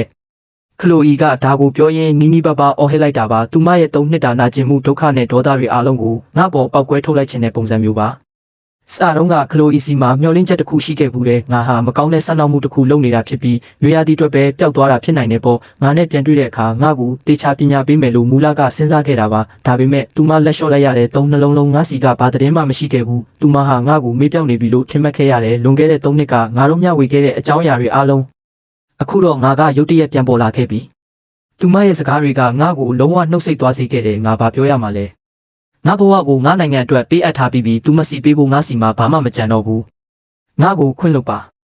ါနှုတ်မဆက်ပဲဒီလိုထွက်မသွားခဲ့တင်ပါဘူးငါရုတ်တရက်ထွက်သွားခဲ့ရတာပါငါထွက်သွားတော့မယ်ဆိုတာနင့်ကိုဘယ်လိုပြောရမလဲဆိုတာတကယ်မသိခဲ့ဘူးငါရဲ့အဲ့ဒီသူတေသနာ project အသစ်ကနိုင်ငံရဲ့ထိပ်တန်းလှုပ်ဝက်ချက်ဖြစ်ခဲ့တာငါမိဘတွေတောင်ငါနိုင်ငံအတွက်လှုပ်ဝက်နေရတခုမှရှိနေတယ်ဆိုတာပဲသိတာပါငါမှနောက်တော့မရှိပါဘူးဒါပေမဲ့ခလိုအီကိုတော့တောင်းပန်ချင်ပါတယ်ခလိုအီကငါစကားကိုဖျက်လိုက်ပြီးပါဆက်ပိတ်ထားနေငါ့ကိုတောင်းပန်စရာလုံးဝမလိုဘူးငါတို့နှစ်ယောက်လုံးကလုံးဝသူစိမ့်တွေပဲနင်လှုပ်ချင်တာကိုလုံနေသွားချင်ရင်သွားနင့်အလုပ်တွေနဲ့ငါနဲ့ဘာမှမဆိုင်ဘူးငါတောင်းပန်တဲ့အကြည့်နဲ့ကြည့်ပြီးငါသွားတော့မယ်အိမ်မှာအရေးကြီးကိစ္စတစ်ခုဖြစ်လာလို့ပါငါခဏလောက်ထွက်သွားရလိမ့်မယ်ဒါပေမဲ့စစ်တင်တန်းလေ့ကျင့်ရင်မပြီးခင်ငါပြန်လာခဲ့ပါမယ်ခလိုအီကရုတ်တရက်ထိတ်လန့်သွားပြီးမစင်စားပဲဘာဖြစ်လို့လဲလို့မေးလိုက်တယ်ပြီးမှသူမမျက်နှာကပြန်လဲအေးဆက်သွားပြီးနင်သွားနေနဲ့ငါနဲ့ဘာမှမဆိုင်ဘူးနေငါ့ကိုစင်ကြေတွေပေးစရာမလိုဘူးငါเจ้าကလူတွေကိုရှင်းပြထားပေမဲ့နင်ကငါတို့အတန်းရဲ့အကူကြံပေးဖြစ်နေတော့ပဲလေစစ်တင်တန်းကိုလမ်းခုလက်မှာစွန့်ခွာတဲ့เจ้าသားတစ်ယောက်အနေနဲ့အ ਨੇ ဆုံးတော့သူ့ရဲ့အကြံပေးကိုပြောပြတင်တာပေါ့ဒါအပြင်ငါအတွက်တော့နင်ကငါအကြံပေးထက်အများကြီးပိုပါတယ်ခလိုအီကတက်ပြင်းရှည်ကြီးချလိုက်ပြီးအေးဆေးဖြစ်အောင်ကြိုးစားလိုက်တယ်နင်ဘာရီဒိတ်ပဲမရှိတာပြောနေမှန်းငါမသိဘူးနောက်ထပ်ပြောစရာရှိသေးလားမရှိရင်ငါသွားတော့မယ်ငါဒါပဲပြောချင်တာပါဒီတစ်ခေါက်တော့ငါဘာမှမပြောပဲပျောက်မသွားခဲ့ဘူးနော်ငါခွေးမဖြစ်ချင်ဘူးခလိုအီကမင်းညကမူပြီးဘာရီဒိတ်ပဲမရှိတာပြောခဲ့လဲဆိုတာချက်ချင်းတတိယသွားတယ်သူမရှက်သွားပြီးငါ့ကိုစိုက်ကြည့်ကဘာပဲဖြစ်ဖြစ်တကယ်အရေးကြီးတာဆိုရင်သွားတော့နင်ကအရန်စိတ်ရှုပ်စရာကောင်းတာပဲဒါကိုပြောပြီးခလိုအီကချက်ချင်းလှည့်ထွက်သွားခဲ့တယ်ငါအဲ့ဒီမှာရက်ရင်သူမဝေးရသူထွက်သွားတာကိုကြည့်နေခဲ့မိတယ်ငါမျက်နှာပေါ်မှာအလွန်ချစ်စရာကောင်းတဲ့အပြုံးတစ်ခုဖြည်းဖြည်းချင်းလွှမ်းမိုးသွားခဲ့တယ်အဆောင်စီပြန်ရောက်တော့ခလိုအီကအတော်လေးစဉ်းစားပြီးမှဒေါသတာကြီးနဲ့ကိုပြန်ဆူတော့တာပဲခလိုအီဘင်းနဲ့ကိုထိန်းချုပ်ဆန်သူ့ကိုမြင်တာနဲ့တင်ယောက်ျားရင်မကြီးပျော့ကွေသွားတယ်ဆိုတာမျိုးမလုံးနဲ့သူက3နှလုံးလုံးပျောက်နေခဲ့တာသူနင့်ရဲ့ခံစားချက်တွေကိုအနှဲငယ်လေးတောင်ဂရုစိုက်ခဲ့ဘူးလို့လားနင်ကသူ့မိသားစုအတွက်အလကားအကြောက်လွန်နေတာလားခလိုအီကတက်ပြင်းအချို့ရှူထုတ်လိုက်ပြီးအေးဆေးဖြစ်အောင်လှုပ်လိုက်တယ်ပြီးတော့အဲ့ဒီ3နှစ်ကိုမေ့ပြစ်မှာမဟုတ်ဘူးလို့ဆုံးဖြတ်လိုက်တယ်ငါကတော့ဒါတွေကိုဘာမှမသိခဲ့ပါဘူးဘာလို့လဲဆိုတော့အဲ့ဒီအချိန်မှာငါကထွက်ခွာမဲ့စောင့်ဆိုင်ကန်ရဲ့ live ထဲရောက်နေပြီမို့လို့ပါအဲ့ဒီအချိန်မှာပဲရုတ်တရက်အထဲမှာရက်နေတဲ့လူပေါင်းကိုအပြင်ကနေတယောက်ကကျေလောင်စွာအော်ဟစ်လိုက်တယ်အကုန်အပြင်ထွက်ကြမြန်မြန်လောက်ကြဆန်းငါဓာတ်လေကအပြင်ကိုကြည့်လိုက်တော့နာမည်ကြီးအမျိုးသား celebrity တယောက်ဟာလူအုပ်ကြီးကြားမှာခန့်ငေါက်စွာရက်နေပြီးသူ့ရဲ့ယူသွနေတဲ့ပရိသတ်တွေကသူ့တပ်ပုံတွေကိုစက်တိုက်ရိုက်နေကြတာကိုတွေ့လိုက်ရတယ်ငါရဲတောင်ရဲချင်းသွားခဲ့တယ်မင်းတို့လူအုပ်ကအရန်ကြီးတယ်နောက်တစ်ခေါက်တက်လေကားကိုစောင့်လိုက်ပါဒီလေစိတ်ကမင်းတို့အဖေပိုင်းတာမို့လို့လားအဲ့ဒီအစ်စ်မရှိတဲ့ဆယ်လီရဲ့အကူကအရန်ဒေါသထွက်သွားပြီးမင်းပါပြောချင်တာလေလီယိုရဲ့အချိန်စရာကဘလောက်တင်းကျပ်လဲဆိုတာမင်းသိလို့လားငါတို့လေရင်တက်ရတော့မယ်မြန်မြန်ထွက်စမ်းပါငါကအေးစစ်စစ်ပဲတုံ့ပြန်လိုက်တယ်မင်းတို့လေရင်နဲ့ငါတို့နဲ့ဘာဆိုင်လို့လဲဒီမှာရှိတဲ့လူတိုင်းကတနေရာမဟုတ်တနေရာသွားကြမှာပဲမင်းတို့ကအထူးပဲအခွင့်အရေးရထားလို့လားဒါကိုကြားတော့အဲ့ဒီဆယ်လီရဲ့ဘေးနားကယူသွနေတဲ့ပရိသတ်ချို့ကကျေလောင်စွာအော်ဟစ်ကြတော့တယ်မင်းကောလီယိုလိုမျိုးအလုရှုပ်လို့လားသူကတရုတ်ပြည်ရဲ့အကြီးမားဆုံးကျယ်ပွင့်တွေကတယောက်ပဲသူ့ပြင်ဆင်တွေပြည့်နေတာမင်းတို့ဘာလို့လီယိုကိုအရင်မသွားခိုင်းရတာလဲမင်းတို့ခေါင်းထဲမှာဘာပြဿနာရှိနေတာလဲမင်းတို့လီယိုကိုတက်လေကားပေးလိုက်ရတာကိုဂုံယူတင်တာကဲအခုမြန်မြန်ဖယ်ချစမ်းပါမင်းတို့ဘာကိုစောင့်နေကြတာလဲလီယိုရဲ့လေရင်လွတ်သွားရင်မင်းတို့တာဝန်ယူမှာလားအဲ့ဒီဆယ်လီကလည်းအတော်လေးစိတ်တူနေတဲ့ပုံမှာပဲကြော်ကြားမှုကသူ့ကိုအပြေးအဝပျက်စီးစေခဲ့တာပါဓာတ်လေကားတစ်ခုကိုတိမ့်ပိုက်တာကတော့သူ့အတွက်ကလေးကစားစရာပါပဲသူရိုက်ကူးရေးတစ်ခုစီ2နာရီခွဲလောက်နောက်ကျပြီးရောက်တဲ့အခါမျိုးဆိုရင်အဖွဲတစ်ခုလုံးစောင့်ရတာပါလီယိုကစိတ်ထဲကနေရင်မောလိုက်ပေမဲ့သူ့ပုံရိပ်အတွက်ကိုတတိထားလိုက်တဲ့အကယ်၍သူအရန်အတောင်ပံခတ်ရင်ပရိသတ်ကသူ့ကိုစန့်ကျင်သွားနိုင်တယ်မဟုတ်ပါလာ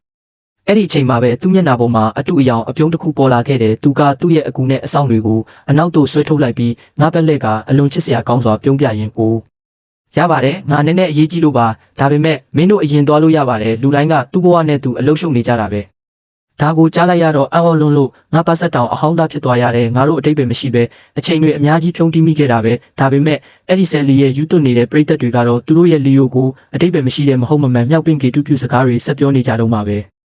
ငါဘက်ကိုလက်ညှိုးထိုးပြနေတာကိုမြင်တော့ငါမတက်နိုင်တဲ့အစုံကောင်းကိုပဲခါရမ်းလိုက်မိတယ်ငါအဲ့ဒီပြဆက်ကိုလစ်လူရှုလိုက်ပြီးတိတ်တဆိတ်ပဲဓလေကားပိတ်တဲ့ခလုတ်ကိုနှိပ်လိုက်တယ်ငါနောက်ဆုံးမပေးခဲ့တာကြောင့်လီယိုဟာသူ့ပရိသတ်တွေကိုလှုပ်ဆော်ဖို့အကွက်ချစီမံလိုက်တယ်ဆိုတာငါလုံးဝမသိခဲ့ပါဘူးငါထွက်သွားတာနဲ့သူ့မျက်လုံးထဲမှာအလွန်အန္တရာယ်များတဲ့တောက်ပမှုတစ်ခုပေါ်လာခဲ့တယ်ကဲပါအခုအားလုံးပဲငြိမ်နေကြပါဒါကတိတိလေးပါကျေးဇူးပြုပြီးဒါကိုအင်တာနက်ပေါ်ဘာမှသွားမတင်ကြပါနဲ့ငါတို့အခုဒီကနေထွက်သွားမှရမယ်အားလုံးပဲအိမ်ပြန်ကြပါတော့သူ့ကူကကိစ္စတစ်ခုလုံးကိုသဘောပေါက်သွားပြီးလူအုပ်ကိုကြည့်ကပြုံးရင်းပြောလိုက်တယ်မင်းတို့အားလုံးကျေးဇူးပြုပြီးဒီကနေထွက်သွားပေးကြပါတော့ပြီးတော့ဒီကိစ္စကိုအွန်လိုင်းမှာလုံးဝမဖြန့်ကြပါနဲ့နော်ဒါပေမဲ့အဲ့ဒီလိုပြောနေသည့်တိုင်အောင်သူကအင်တာနက်ပေါ်မှာ publicity ဘယ်လိုယူရမလဲဆိုတဲ့ကစားကွက်ကိုစတင်ဖို့ပြင်ဆင်ပြီးသားပါအဲ့ဒီမျက်စိကန်းနေတဲ့ပရိသတ်တွေကတော့ဒါကိုတင်ဖို့လုံးဝမတွေးထားခဲ့ကြပါဘူးဒါပေမဲ့အဲ့ဒီအချက်ပြမှုတေးသေးလေးအပြီးမှာလီယိုရဲ့ fan groups တွေထဲမှာချက်ချင်းဆိုသလိုရုံရင်းဆန်ခတ်ဖြစ်သွားခဲ့တယ်လီယိုဟာအဲ့ဒီ YouTube နေသူတွေရဲ့ကဘာတစ်ခုလုံးဖြစ်နေတာမလားတယောက်ကသူတို့ရဲ့ idol အတော်ကိုလူများရှိမှစော်ကားလိုက်တာလေသူတို့အတွက်တော့ဒါကမိဘအရင်ကိုတက်လိုက်တယ်လို့မျိုးဆိုးရွားတဲ့ကိစ္စပဲမိနစ်ပိုင်းအတွင်းမှာပဲလီယိုရဲ့ YouTube နေတဲ့ပရိသတ်တွေဟာအင်တာနက်ပေါ်မှာအတိတ်ပဲမရှိတဲ့ post တွေကိုဒလဆက်တင်ကြတော့တယ်ငါအကြောင်းသတင်းအချက်လက်တွေရှာဖွေပြီးငါ့ကိုတိုက်ခိုက်တဲ့ဗီဒီယိုအတူလေးတွေပြန့်နှံ့လာခဲ့တယ်သူတို့ကခဏအတွင်းမှာပဲအင်တာနက်တစ်ခုလုံးကိုရုပ်တဲဖြစ်သွားစေခဲ့တယ် post တစ်ခုရဲ့ခေါင်းစဉ်ကတော့ထွက်လာခဲ့ပြီးလီယိုကိုတောင်းပန်လိုက်ပါငါတို့ရဲ့ idol ကလေးစားမှုနဲ့ထိုက်တန်တဲ့သူ့ရဲ့ YouTube နေတဲ့ပရိသတ်တွေကအဲ့ဒီ post ကိုထိတ်တန့်တွန်းတဲ့စည်ရင်းနဲ့ချက်ချင်းရောက်သွားစေခဲ့တယ်အဲ့ဒီအကြောင်းကြောင့်ငါရဲ့သတင်းအချက်လက်အနည်းငယ် online မှာပေါက်ကြားသွားခဲ့ရတယ်ငါရဲ့အရေးကြီးဆုံး data အများစုကတော့ထိတ်တန့်အဆင့်နည်းပညာနဲ့တေချာ encrypt လုပ်ထားလို့အပြည့်အဝဘေးကင်းနေကြတာပါမြင်မာတဲ့ခွင့်ပြုချက်မရှိဘဲဘယ်သူမှဒါကိုကြည့်လို့မရပါဘူးဒါပေမဲ့လည်းငါရဲ့ဓာတ်ပုံတစ်ပုံတော့ internet ပေါ်ပေါက်ကြားသွားခဲ့ပါတယ်ငါရဲ့ profile မှာလွန်ခဲ့တဲ့3နှစ်အတွင်း Ethan Hess ရဲ့ဘာမှတ်တမ်းမှရှာမတွေ့ကြောင်းရေးထားတယ်ပေါက်ကြားသွားပြီးတဲ့နောက်လီယိုရဲ့ YouTube နေတဲ့ပရိသတ်တွေက online ကနေချက်ချင်းတိုက်ခိုက်ကြတော့တယ်ဖဲရမောင်တက္ကသိုလ်မှာတက်ဖို့ကအခုတကယ်ပဲဒီလောက်လွယ်သွားတာလားသူတို့ကဘသူကိုမဆိုလက်ခံနေကြတာလားသူ့မှာကောလိပ်ဝင်ခွင့်စာမေးပွဲမှတ်တမ်းလည်းမရှိဘူးဘဲပြီးဆိုင်ရာပြန်ပွဲကြီးမှာပါဝင်ခဲ့တဲ့မှတ်တမ်းလည်းဘာမှမရှိဘူးဒါဆိုသူ့လိုno ပကောင်ကဖဲရမောင်တယ်ဘလို့ဝင်သွားတာလဲအမှန်တရားပေါ်ထွက်လာအောင်တာဝန်ရှိသူတွေကဒီကိစ္စကိုတေချာအသေးစိတ်စုံစမ်းစစ်ဆေးတင်တယ်အချို့ပရိသတ်တွေကစဉ်းစားဆင်ခြင်ဉာဏ်ရှိကြပေမဲ့အဲ့ဒီ YouTube နေတဲ့သူတွေကအခြေအနေတစ်ခုလုံးကိုထိန်းချုပ်လိုက်ကြတယ်အများပြည်သူကလည်းစတင်တဲ့ကသူတို့ရဲ့လီယိုဘက်ကရက်တည်နေခဲ့တာဆိုတော့ငါကအင်တာနက်ရဲ့အကြီးမားဆုံးရန်သူဖြစ်သွားခဲ့ရတာပေါ့အခြားတစ်ဖက်မှာတော့ Paramount ရဲ့မိန်းကလေးဆောင်မနာတာလီကဗီဒီယိုတွေကိုသဘောတကျကြည့်ရင်း scroll လုပ်နေခဲ့တယ်အရှိန်ဟုန်နဲ့ပြန့်နှံ့နေတဲ့အဲ့ဒီပြဿနာကိုမြင်တော့သူမကခလိုအီကိုချက်ချင်းခေါ်လိုက်တယ်ခလိုအီခဏကြည့်စမ်းပါဦးဒါနေ့ရဲ့ကောင်းလေးတစ်မဟုတ်ဘူးလား online မှာလူတိုင်းသူ့ကိုတိုက်ခိုက်နေကြတယ်ခလိုအီကဖုန်းကိုဆွဲယူပြီးစစ်ဆေးလိုက်တယ်သူမလုံးဝငြိမ်ကျသွားခဲ့တယ်ဒီပရိသတ်တွေအကုန်လုံးအုံနောက်မရှိကြတာလားသူမကဖုန်းကိုထုတ်ပြီး post ပေါ်မှာဓာတ်ရိုက်ပြန်လဲတုံ့ပြန်လိုက်တော့တယ်ဒီဆယ်လီတွေကကိုဖျားသခင်လို့ထင်နေကြတာလားသူကဓာတ်လေကမပေးခဲ့ရုံတင်မဟုတ်ဘူးလားလီယိုကအမြော့မကင်းဖြစ်ပြီးအရေးတကြီးတည်ချင်နေလို့လားခလိုအီအဲ့ဒီလောက်ဒေါသထွက်နေတာကိုမြင်တော့နာတာလီကရေမောလိုက်တယ်ခလိုအီနင်ကအီတန်နဲ့ဘာမှမဆိုင်ဘူးလို့ပြောခဲ့တယ်မဟုတ်လားငါကမှန်တဲ့ဘက်ကရက်တီပေးနေတာပါသူ့ဘက်ကရက်တီပေးတာမဟုတ်ဘူးအခြားတယောက်နဲ့ဒီလိုဖြစ်ရင်လဲငါဒီလိုပဲလုပ်မှာဒါပေမဲ့သူမရဲ့ကွန်မန့်ကဆဲဆူချိန်ပေါင်းမှုတွေအောက်မှာမြုပ်သွားခဲ့တယ်ခလိုအီဒါအရန်ဆိုတာပဲလီယိုရဲ့ YouTube နေတဲ့ပရိသတ်တွေကနေ့ရဲ့ကောင်းလေးတစ်ကိုလုံးဝလွတ်ပေးကြမှာမဟုတ်ဘူးသူအတော်လေးဒုက္ခရောက်နေပြီကိစ္စတွေအဲ့ဒီလိုဖြစ်နေချိန်မှာပဲလုံခြုံရေးရုံးခန်းတစ်ခုထဲမှာအရေးပေါ်တတိပေးမီနီတွေရုတ်တရက်ကျေလောင်စွာလင်းလက်လာခဲ့တယ်ဝန်ထမ်းတယောက်ကအလွန်မင်းထိတ်လန့်စွာနဲ့ဒီ trend ကိုအခုချက်ချင်းဖြစ်ဖြစ်ပါအသုံးပြုသူအတော်များများကထိတ်တန့်လှုပ်ဝက်ချက်ရှိတဲ့ပုံကိုတယောက်ရဲ့အထောက်ထားစစ်ကိုတစ်ကမ္ဘာလုံးရှိမှထုတ်ဖော်နေကြပြီးဒါမှယွင်းနေပါတယ်ဒါကငါတို့ရဲ့လုံခြုံရေးအတွက်ကြီးမားတဲ့ချိန်ချောက်မှုပဲကာကွယ်ရေးပြင်ဆင်မှုတွေအကုန်ပြီးပါပြီအမိန့်ကိုပဲစောင့်နေကြတာပါအမျိုးသားလုံခြုံရေးညွှန်ကြားရေးမှူး George Marshall ကအစီရင်ခံစာကိုမြင်တော့ဒေါသတကြီးပောက်ကွဲတော့တာပ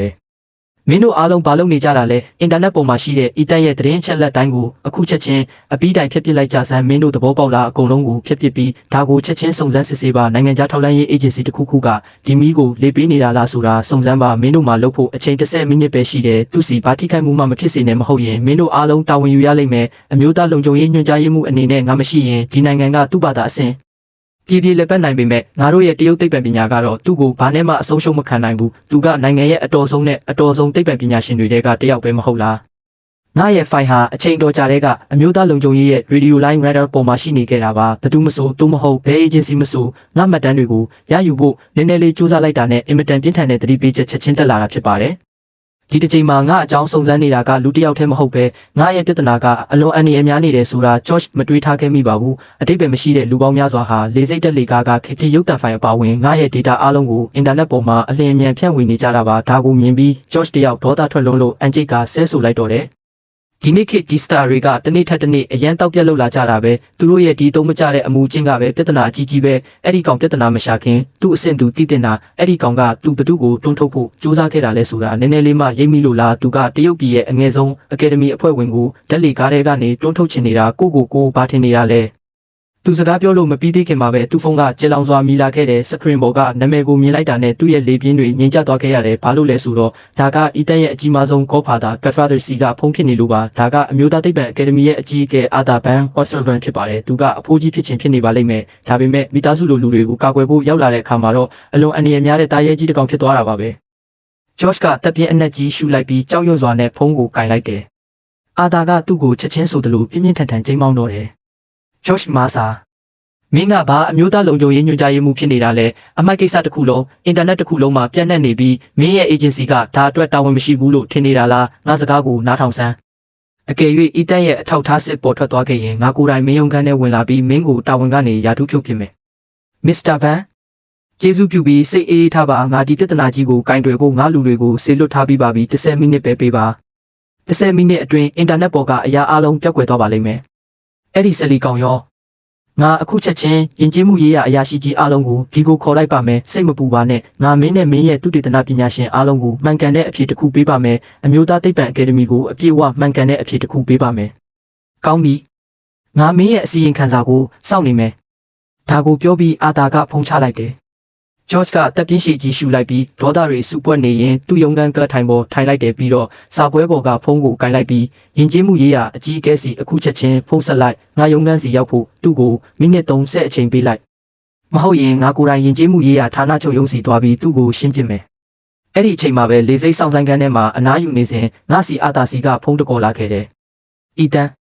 မင်းဒီပြဿနာနဲ့ဝေးနေပါဒီဖိုးကြီးကိုသူ့နီးသူ့ဟန်နဲ့ကစားခိုင်းလိုက်မင်းအေးစစ်စစ်မင်းရဲ့လေရင်ကိုပဲစောင့်နေပါဒီအမိုက်ကိစ္စနဲ့မင်းကောင်းကိုမရှုပ်စေနဲ့တရက်အတွင်းမင်းမှန်ကန်တဲ့အဖြစ်ကိုရလိမ့်မယ်ငါဒါကိုသိမစဉ်းစားခဲ့ပါဘူးဒါပေမဲ့အဲ့ဒီအချိန်မှာပဲမိတ်ကပ်ထူကြီးလိမ့်ထားတဲ့ကောင်မလေးချိုးကမုံတီးနေတဲ့မျက်လုံးတွေနဲ့ငါ့ကိုစိုက်ကြည့်ရင်ရောက်လာကြပြီးပြောကြတယ်ဒါဆိုမင်းကအီတန်ပေါ့ရုပ်ကြည့်တော့တော်တော်လေးကြည့်လို့ကောင်းတာပဲမင်းအရေးကြီးနေတာမဟုတ်ဘူးလားဘာလို့ဒီမှာထိုင်နေတော့မဲရှိသေးတာလဲမင်းအလကားတက်ထိုင်နေတာပဲလီယိုကနာမည်ကြီးတာကိုမြင်တော့မင်းသူ့ကိုအတုံးချပြီး publicity ရချင်တာမလားမင်းမှာ publicity ငတ်မွတ်နေတာပဲငါတို့မင်းကိုနာမည်ကြီးအောင်လုပ်ပေးမယ်သူတို့တဲကကောင်မလေးတယောက်ကငါ့ဘော်ကိုရေတန့်ဘူးတစ်ဘူးလုံးလောင်းချလိုက်ပြီးလူအများရှိမှစော်ကားလိုက်တယ်ငါဘာမှမသိလိုက်ရခင်မှာပဲရေရွှဲဆိုသွားခဲ့ရတယ်လေစိတ်လုံခြုံရေးကဒီပြဿနာကိုမြင်တော့အပြည့်ရောက်လာပြီးអော်လိုက်တယ်ဟေ့မင်းတို့ဘာလုပ်နေကြတာလဲကောင်မလေးတွေကတယောက်ကိုတယောက်ကြည့်ပြီးလမ်းကြားထဲကနေချက်ချင်းထွက်ပြေးသွားကြတယ်ငါတုတ်တင်ပြီးတာနဲ့ငါဖုန်းစခရင်ကရုတ်တရက်လင်းလက်လာခဲ့တယ်အဆောင်ခန်းထဲကနေထိတ်လန့်နေတဲ့ကလိုအီကငါစီတိတ်တဆိတ်ချစ်စရာကောင်းတဲ့စာတစ်စောင်ပို့ထားတာပါနင်းအဆင်ပြေရဲ့လား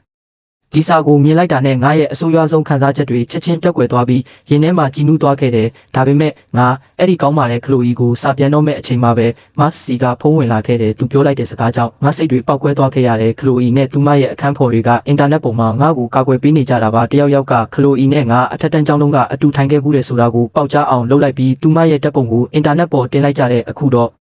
လီယိုရဲ့ယူသွတ်နေတဲ့ပရိသတ်တွေကသူမကိုပြင်းပြင်းထန်ထန်တိုက်ခိုက်နေကြပြီးစတင်တဲ့ကငါကအဲ့ဒီယူသွတ်နေတဲ့ပရိသတ်တွေကိုရှစ်လူရှူပြီးငြိမ်နေခဲ့တာပါဒါပေမဲ့အခုတော့ငါရဲ့အသေးခံနိုင်စွမ်းအကန့်အသတ်တွေအလုံးလုံးဝကုန်လွန်သွားခဲ့ပြီ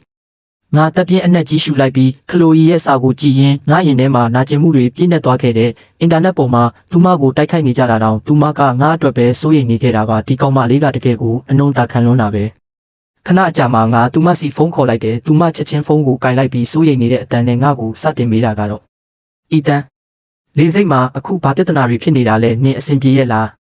လီယိုရဲ့ပရိသတ်တွေကယူနေတာလို့ငါကြားတယ်သူတို့နင့်ကိုထိခိုက်အောင်လုပ်လိုက်သေးလားငါအဆင်ပြေပါတယ်အခုလောလောဆယ်နင်ဒီပြဿနာနဲ့ဝေးနေပါငါဒါကိုငါနဲ့ငါဟန်နဲ့ကင်တွေပြရစီဟုတ်ပြီလားနင်အဆောင်မှာပဲနေပြီးအင်တာနက်နဲ့လုံးဝဝေးနေပါသဘောပေါက်လားငါအချစ်ဟာတာရုပ်ရှင်ကောင်းကောင်းတကားရွေးကြည့်လိုက်အဲ့ဒါပြီးသွားတဲ့အခါပြဿနာတစ်ခုလုံးရှင်းပြီးသားဖြစ်နေလိမ့်မယ်ဒါပေမဲ့ကလိုအီကစိတ်လှုပ်ရှားသွားပြီးအဆုံးမှာသူမရဲ့အတန်ကပြင်းပြင်းထန်ထန်တုန်လှုပ်လာခဲ့ရတယ်နင်ဒါကိုဘလို့ပြင်ပါလဲအင်တာနက်တစ်ခုလုံးကနင့်ကိုတိုက်ခိုက်နေကြတာနင်တယောက်တည်းဒီပြဿနာကိုဘလို့ကင်တွင်ပါလဲ သူမမှာနှဆိုင်တဲ့နောင်တတွေရရှိနေခဲ့တာပါအကယ်၍သူမဒေါသနဲ့အနောက်မှာကြံမနေခဲ့ပဲငါ့ကိုလိုက်ပို့ပေးခဲ့ရင်ဒါတွေဘယ်တော့မှဖြစ်လာမှာမဟုတ်ဘူးဆိုတော့ဒီအလေးနဲ့ထားစရာခေါင်းစဉ်ကိုပြောင်းလဲဖို့ငါနည်းနည်းလေးပြုံးလိုက်တယ်ခလိုဤနင်အဲ့ဒီလောက်တင်းမာနေရင်နင်ငါ့ကိုခွင့်လွှတ်လိုက်ပြီလားဘယ်တော့မှမခွင့်လွှတ်ဘူးဤတန်ဒါတွေကလုံးဝတီးခြားပြဿနာတွေပါငါနင့်ကိုကောက်ွယ်ပေးတာကသူတို့ကစီးကြော်နေလို့ပဲဒါပါပဲအဲ့ဒါကိုအများကြီးမတွေးနဲ့အဲ့ဒီအတိတ်ပဲမရှိတဲ့အတွေးကိုစွန့်လွတ်လိုက်ငါနင့်ကိုဘယ်တော့မှခွင့်လွှတ်မှာမဟုတ်ဘူးဒါပေမဲ့သူမစိတ်ထဲမှာတော့တိတ်ဆိတ်စွာပြောလိုက်တယ်အနည်းဆုံးတော့ဒီလောက်လွယ်လွယ်နဲ့တော့မဟုတ်ဘူးပေါ့သူမဟာအပြေးဝစိတ်ပြက်နေခဲ့တာပါငါတို့သုံးနှလုံးလုံးစကားမပြောခဲ့ကြဘူးဒါပေမဲ့ငါပြန်ရောက်လာတာနဲ့အဲ့ဒီတင်းမာတဲ့ကောင်လေးရဲ့နှလုံးသားကအကြီးပြောသွားခဲ့ရတယ်သူမဘလောက်ပဲခါတီးတဲ့စကားတွေပြောပါစေဘလောက်ပဲဒေါသထွက်ပါစေဤတန်းရဲ့ရုပ်ပုံလေးတစ်ချက်မြင်လိုက်တာနဲ့သူမရဲ့နာကျင်မှုတွေအားလုံးပျောက်ကွယ်သွားခဲ့ရတာပါငါခလိုအီကိုဒုတိယအကြိမ်ပြန်တွေ့ခဲ့တဲ့ခဏမှာပဲသူမဟာအရင်ကကောင်မလေးအတိုင်းပဲရှိနေသေးတယ်ဆိုတာငါသဘောပေါက်ခဲ့တယ်သူမကကိုယ်စကားကိုတီးဖို့အလွန်ကောင်းမှလွန်းတာပါကံကောင်းတာကငါတို့ရဲ့ကောင်းမွန်တဲ့အခွင့်အရေးကိုငါတို့မဆုံးရှုံးခဲ့ပါဘူးငါနည်းနည်းလေးပြုံးလိုက်ပြီးအလေးနဲ့ပြောလိုက်တယ်ငါတို့မှာအချိန်တွေအများကြီးရှိပါသေးတယ်အိမ်ကအလုပ်ပြီးရင်ငါနင့်စီကနေတေချာတောင်းပန်ပါမယ်ဘာပဲဖြစ်ဖြစ်ငါဖုန်းချလိုက်တော့မယ်ခလိုအီကဖုန်းချလိုက်ပြီးအသက်ကိုမြန်မြန်ရှူလိုက်တယ်သူမရဲ့နီးရဲနေတဲ့ပါဆက်ပေါ်လက်နဲ့လေးခတ်ရင်းရှက်သွားခဲ့ရတယ်နာဒါလီကမကောင်းတဲ့အပြုံးလေးနဲ့မေးလိုက်တယ်နေ့ရဲ့ငိုယိုတာတွေပြီးပြီလားလီယိုရဲ့ယူသွနေတဲ့ပရိသတ်တွေကခလိုအီရဲ့အထောက်အထားကိုဖော်ထုတ်ပြီးတဲ့နောက်သူမဖုန်းစီရုံမာပြီးညစ်ပတ်တဲ့ message တွေပေးပို့မှုတွေရေးလိုက်လို့ဝင်ရောက်လာခဲ့တယ်။သူမအပြင်ပန်းမှာဆက်ဆုပ်ဖွယ်တင်းမာနေပေမဲ့အတွင်းစိတ်မှာတော့19နှစ်အရွယ်ကလေးမလေးတစ်ယောက်သာရှိသေးတာပါ။ခလိုအီကခေါင်းကိုမြန်မြန်ခါရမ်းလိုက်ပြီးသူမဖုန်းကိုပြန်ကင်လိုက်တယ်။သူမဟာတရားမျှတမှုအတွက်ကီးဘုတ်စစ်တီတော်ဖြစ်လာခဲ့ပြီးအင်တာနက်ပေါ်မှာသူမရဲ့ဆက်ဆုပ်ဖွယ်ရာကွန်မန့်တွေကိုပြန်လည်ရေးသားတော့တာပဲ။ခလိုအီနဲ့ဖုန်းချပြီးနောက်ငါဆူကစ်ထဲကနေလုံခြုံတဲ့ဖုန်းတစ်လုံးကိုထုတ်လိုက်ပြီးလှုပ်ဝက်နံပါတ်တစ်ခုစီမြန်မြန်နှိပ်လိုက်တယ်။ငါအီတန်ဟက်ပြောနေတာပါငါရဲ့လုံခြုံရေးက19180ဖြစ်ပါတယ်။ငါကိုအမျိုးသားလုံခြုံရေးညွှန်ကြားရေးမှူးဂျော့ချ်မာဆာနဲ့ချက်ချင်းချိတ်ဆက်ပေးပါလိုင်းကိုလည်းတေချာလှုပ်ဝက်လုံခြုံအောင်လုပ်ထားပါ။ဖုန်းချိတ်ဆက်သွားတာနဲ့ဂျော့ချ်ကထိတ်လန့်စွာနဲ့အလင်းအမြန်ပြောလိုက်တယ်။ Academy အဖွဲ့ဝင်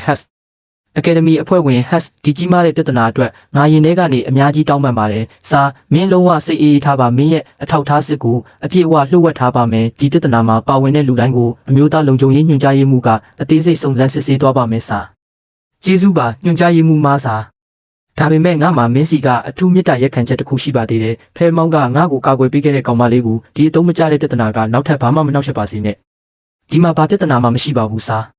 ဒါကငါတို့ရဲ့တာဝန်ပါပဲဒါပေမဲ့ Academy အဖွဲ့ဝင်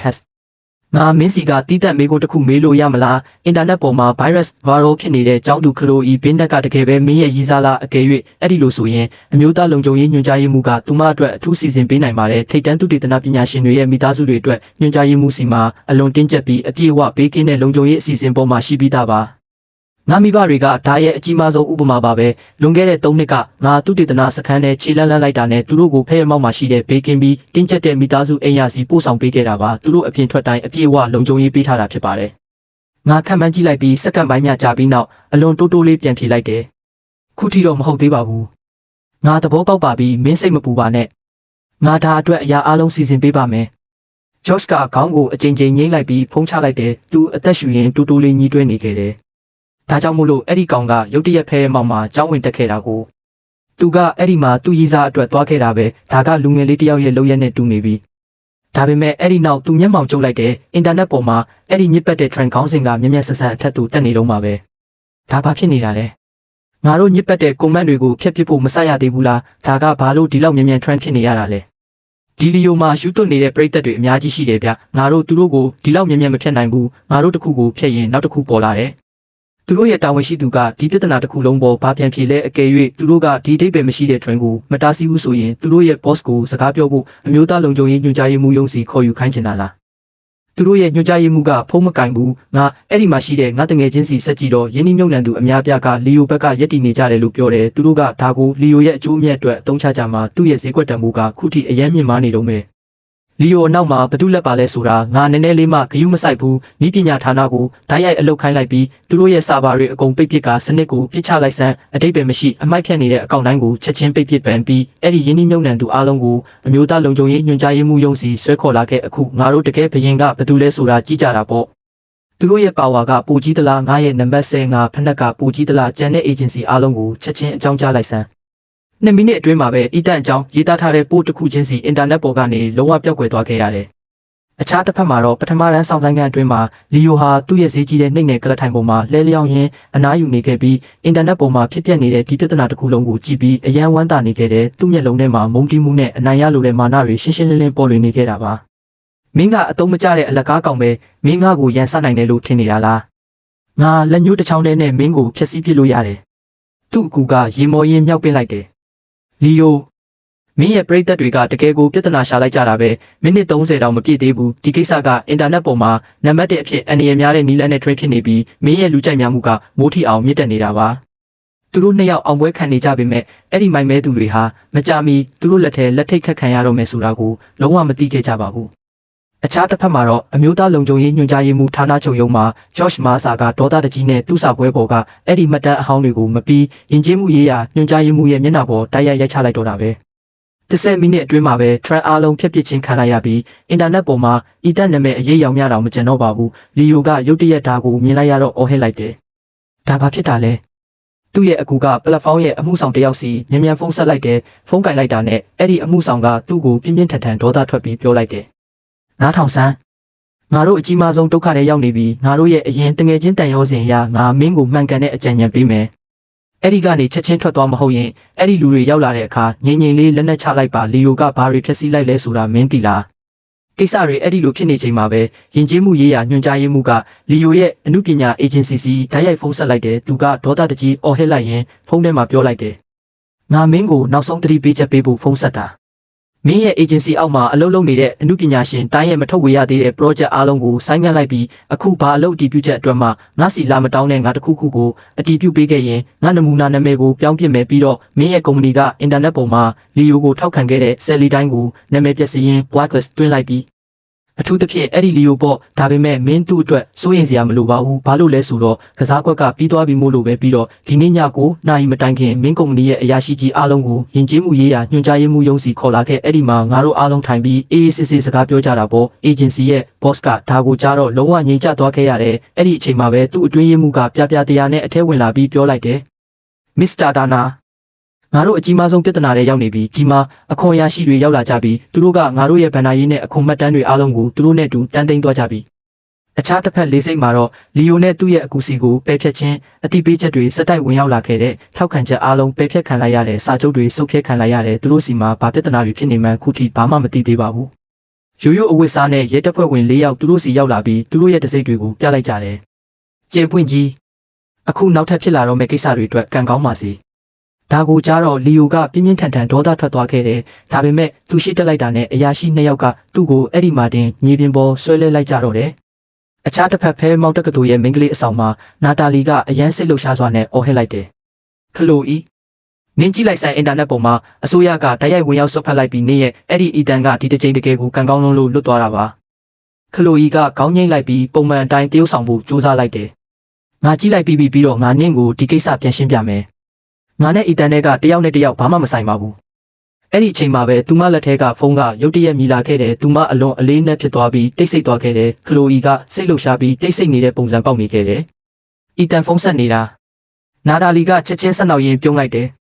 နင်ကနေနဲ့အီတန်ကြားမှာဘာမှမရှိဘူးလို့ပြောနေတာမလားဒါပေမဲ့သူ့ဖုန်းဝင်လာတာနဲ့နင်ရဲ့လေပြင်းတွေငြိမ်ကျသွားတာပဲသွားစကားပြောလိုက်အသက်ရှူနဲ့ရှူလိုက်ဦးခလိုအီကနောက်ဆုံးမှာဖုန်းကိုကင်လိုက်ပြီးသူမရဲ့အတန်ကိုပုံမှန်ဖြစ်အောင်ကြိုးစားလိုက်တယ်အင်းအီတန်ဘာကိစ္စလဲနင်တခုခုလိုချင်လို့လားငါအခုလေရင်ပေါ်တက်တော့မှမို့လို့နင့်ကိုပြောပြတာပါခလိုအီကစဉ်းစားရင်ခေါင်းငိမ့်လိုက်ပြီးနှုတ်ခမ်းဆူလိုက်တယ်ငါတို့ကတယောက်နဲ့တယောက်ဘာမှမဟုတ်ကြပါဘူးသွားနင့်လေရင်နဲ့တက်တာတွေနဲ့ငါနဲ့ဘာဆိုင်လို့လဲနင်ဖုန်းဆက်เสียရမလို့ပါဘူးဒါပေမဲ့သူမကမမေးပဲမနေနိုင်ခဲ့ပါဘူးနင်အင်တာနက်ပေါ်ကပြဿနာတွေကိုမြင်ပြီးပြီလားလီယိုဖန်ခံလိုက်ရပြီးနင့်အကြောင်းအရာအားလုံးအင်တာနက်ပေါ်ကပျောက်သွားပြီးနင်ကန်ကောင်းတာပဲအစိုးရကအမှုပညာစက်မှုစုံတစ်ခုလုံးကိုတေချာရှင်းထုတ်နေတာပဲဖြစ်ရမယ်အင်းအဲ့ဒီလိုပါပဲငါတို့ဒါအတွက်အစိုးရကိုကျေးဇူးတင်ရမယ်ငါသူမကိုနောက်ထပ်ဘာမှမရှင်းပြတော့ပါဘူးသူမအမှန်လို့ယုံကြည်နေတာကပဲမှန်ကန်နေတာပါငါနောက်ထပ်အတိတ်ပဲမရှိတာတွေပြောစရာမလိုတော့ပါဘူးအဲ့ဒီအချိန်မှာပဲလေစိတ်မှာမြောက်ပိုင်းနယ်ဆက်အတွက်လေရင်တက်ဖို့ကြီးညာလိုက်တယ်ငါလေရင်ပေါ်သွားရတော့မယ်ငါပြန်လာရင်နင်းနဲ့တေချာပြန်တွေ့ပါမယ်သို့တော်လဲငါအခုထိသိချင်နေတော့ပဲလွန်ခဲ့တဲ့3နှစ်ကတည်သွားခဲ့တဲ့ရီစားဟောင်းဆိုတဲ့စကားကဘာကိုဆိုလိုတာလဲငါရဲ့ရီစားဟောင်းပြန်ပြောပြပါဦး ဒါကိုကြားတော့ခလိုအီရဲ့မျက်နှာကရှက်လွန်းလို့ညီရဲသွားခဲ့ရတယ်ဘယ်ကရီးစားဟောင်းလဲငါဘာမှမသိဘူးသွားနင့်လေရင်နေတက်ပိုင်ဖုံးချပြီးနောက်ခလိုအီစိတ်လှုပ်ရှားသွားခဲ့ရတယ်သူဘာလို့အဲ့ဒီကိစ္စကိုစကားဆတာလဲငါကတကယ်ပဲသူ့ကိုတည်သွားပြီလို့ထင်နေခဲ့တာလေအခုသူအသက်ရှင်နေတာကိုငါသူ့ကိုဒါတွေဘယ်လိုရှင်းပြရမှာလဲသူမသူ့ကိုဒါဘယ်တော့မှပြောပြနိုင်မှာမဟုတ်ပါဘူးငါနင့်ကိုတကယ်အယမ်းသဘောကျခဲ့တာအဲ့ဒါကြောင့်ငါနင့်ကိုတည်သွားတဲ့ရီးစားဟောင်းဖြစ်စိတ်ကူးရင်လိုက်တာပြီးတော့သူမရုတ်တရက်ဇဝေဇဝါဖြစ်သွားပြီးတိုးတိုးလေးပြောလိုက်တဲ့မြောက်ပိုင်းနယ်ဆက်စီသွားမဲ့ခရီးသည်များအာယုံစိုက်ပေးကြပါဒီအီတန်ကရုတ်တရက်မြောက်ပိုင်းနယ်ဆက်စီဘယ်တော့မှပြောင်းသွားတာလဲသူမဒီကိစ္စတစ်ခုလုံးကိုနက်နက်နဲနဲမတွေးမိမှာပဲနာဒါလီရောက်လာခဲ့တယ်သူမကပြုံးရင်အနာတိုးလာပြီးပြောလိုက်တယ်ခလိုအီနင်းတီလာအဲ့ဒီဖုန်းထဲမှာနင်ကအချစ်မှာယူသွနေတဲ့ကောင်မလေးတယောက်လိုဖြစ်နေတာအခြားတစ်ဖက်မှာတော့လီယိုဟာရဲကားထဲမှာလုံးဝငြိမ်သက်စွာထိုင်နေခဲ့တယ်သူခုထိမျောလင်းချက်ထားနေသေးပါပဲသူကိုကဲတင်နိုင်မယ်လို့ထင်နေတော့မှပဲသူဘေးနားမှာထိုင်နေတဲ့အရာရှိစီလှည့်လိုက်ပြီးအမူအရာနဲ့ပြောလိုက်တယ်စာခဏလောက်ငါဖုန်းကိုပေးလို့ရမလားငါဖုန်းနှစ်ခေါက်ပဲဆက်ချင်လို့ပါမင်းဖုန်းဆက်လို့မရဘူးဒါငါတို့ရဲ့စီးမြင်တွေနဲ့ဆန့်ကျင်နေတယ်ဒါပေမဲ့အပြင်မှာဘာတွေဖြစ်နေလဲဆိုတာငါမင်းကိုပြလို့ရပါတယ်သူ့ဖုန်းကိုထုတ်လိုက်တယ်လီယိုဒါကိုမြင်တာနဲ့အရာရှိကဆဲဆိုလိုက်ပြီးဝေါကခဏရက်စန်းငါကိုအရှိမထိုင်ခိုင်းလိုက်ငါခေါင်းတွေရှုပ်သွားပြီးဒီသုံးမကြတဲ့ကောင်ကဘောင်းပီတဲ့တေးပါချလိုက်ပြီးအခြားတစ်ဖက်မှာတော့ခလိုအီကသူမရဲ့အဆောင်စီပြန်ရောက်ပြီးငါအကြောင်းကိုပြန်လဲစဉ်းစားနေခဲ့တယ်သူမကဖုန်းမှတ်တမ်းကိုစိုက်ကြည့်ရင်ကိုဘာသာတိုးတိုးလေးပြောနေခဲ့တယ်သူမသွားကြည့်လိုက်ပြီးအီတန်ထွက်သွားတဲ့ကသူတခုံးမှမပြောသေးဘူးသူအိမ်ရောက်ပြီလားမရောက်ဘူးလားနာဒါလီကစနောက်တဲ့အပြုံးနဲ့သူမနာရောက်လာပြီးပြောလိုက်တယ်ခလိုအီနင်ခုထိသူ့အတွက်စိုးရိမ်နေတော့ဆိုရင်သူ့စီစာရိုက်ပို့လိုက်ပါလားလုံးဝမပို့ဘူးငါကအရန်လာတာပဲအီတန်တယောက်တည်းပဲငါ့ကိုသဘောကျမဲ့ယောက်ျားမဟုတ်ပါဘူးငါဘာလို့သူ့စီအရင်စာပို့ရမှာလဲအခြားတစ်ဖက်မှာတော့အာကာသအင်ဂျင်သူတေသနကိုအမြန်ဆုံးပြီးစီးစေဖို့ငါဒီပစ္စည်းတွေအားလုံးကိုစတင်ဖတ်ရှုနေခဲ့တယ်ငါနေမအိမ်ညမအိမ်အားလုံးကိုဖတ်ခဲ့တယ်အဲ့ဒီည7 နာရီမှာငါ Charles White ရဲ့အခန်းစီတိုက်ရိုက်သွားခဲ့ပြီးငါရဲ့ flash drive ကိုသူ့လက်ထဲတိုက်ရိုက်ပေးလိုက်တယ်ဥက္ကဋ္ဌ Watt ဒါတွေကအာကာသအင်ဂျင်အတွက်ငါရဲ့ idea တွေနဲ့ဒီဇိုင်းပုံဆွဲချက်တွေအားလုံးပါပဲCharles ကအားလုံးကိုအသေးစိတ်ကြည့်လိုက်ပြီးသူ့မျက်နှာကချက်ချင်းဆိုသလိုအလွန်အလေးနဲ့ဖြစ်သွားခဲ့ရတယ်။ငါသူ့ကိုပေးခဲ့တဲ့ပစ္စည်းတွေကတကယ်ကိုအသေးစိတ်လွန်လာပါတယ်။အဲ့ဒီအချိန်မှာပဲငါဖုန်းကရုတ်တရက်ကျလောင်စွာမြည်လာခဲ့တယ်။ငါကိုခွင့်လွတ်ပါဝတ်။ရပါတယ်ဒီလောက်ညင်နေမှာတော့နင့်ရဲ့အလွန်လှပတဲ့နတ်သမီးလေးလိုရီးစားစီကပဲဖုန်းလာတာဖြစ်ရမယ်တေချာပါတယ်။နင့်စီစာပို့နေတာဖြစ်မယ်။လူငယ်တို့ရဲ့အချစ်ပေါ့ငါလည်းဒီရွယ်ကိုဖျက်တမ်းခဲ့ပူပါတယ်ငါကိုဂရုမစိုက်ပါနဲ့။ငါဖုန်းကိုငါကြည့်လိုက်တော့ဒါကတကယ်ပဲခလိုအီရဲ့ message ဖြစ်နေခဲ့တယ်။နင်အိမ်ရောက်ပြီလား။ငါအိမ်ရောက်ပြီအခုတယောက်နဲ့စကားပြောနေတာပြော။ဘာကိစ္စလဲ။ဒီစာပြန်လာကိုမြင်တော့ခလိုအီဒေါသထွက်သွားခဲ့ရတယ်။သူမကနောက်ဆုံးမှသူမရဲ့အမူအရာတွေကိုပေးဖယ်လိုက်ပြီးမေးလိုက်တယ်။သူဘာလုပ်နေတာလဲ။ပြီးတော့ဒီအသုံးမကျတဲ့ကောင်ကသူအခြားတယောက်နဲ့စကားပြောနေတာလို့ပြန်ပြောတယ်လေ။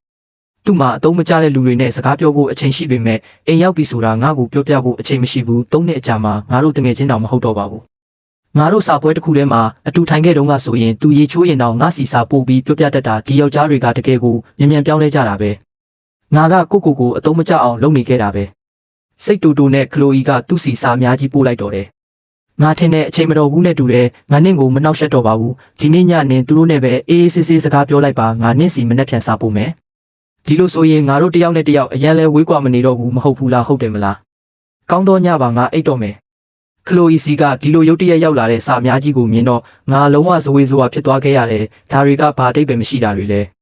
ပြီးတော့သူမစကားပြောတဲ့ပုံစံကရောဘာလဲချားစ်ကငါစီကနေချက်ချင်းမေးလိုက်တယ်နင့်ကောင်မလေးနဲ့ရန်ဖြစ်လိုက်တာလားငါဇနီးကိုစီယုံလုံးကငါသူ့ကိုဘလို့ပြောအောင်လုပ်ရမလဲဆိုတာသိခဲ့တဲ့အကယ်၍ဒါကဆက်ဆံရေးပြဿနာတစ်ခုဆိုရင်ဒီဖိုးကြီးစီကမေးလို့ရပါတယ်တယောက်ကစတိုင်အပြည့်နဲ့တင်ပေးနေပြီးအခြားတယောက်ကသဘောတကျတင်ယူနေခဲ့တယ်အဲ့ဒီနောက်အီတန်ကသူမစီဒီစာကိုပို့လိုက်တယ်โอเคအခုသွားပြီးအေးစစ်စစ်အိတ်လိုက်တော့လွေရာဒီမှာအဆောင်ရဲ့ AC ကအပြည့်ဖွင့်ထားတာမို့လို့စောင်းကြုံပြီးအိတ်ပါအေးမိမသွားပါစေနဲ့